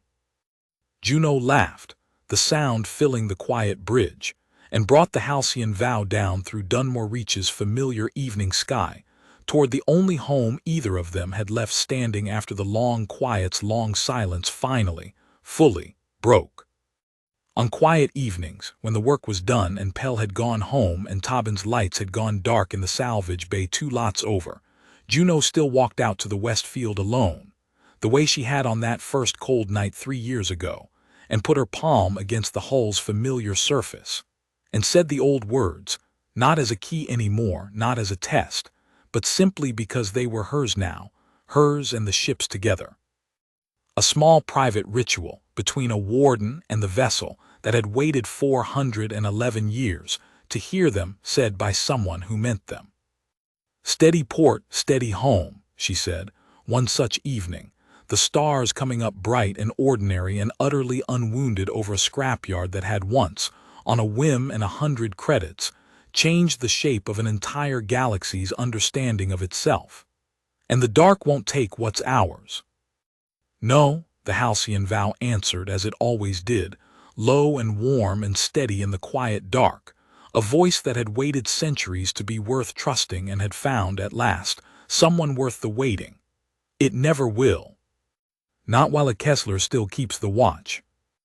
Juno smiled, and stayed a while longer in the cold, clean air beside her ship, watching the stars hold their ground against a dark that, for tonight, and for as long as she had breath to keep the promise, was not going to take anything that belonged to her people ever again.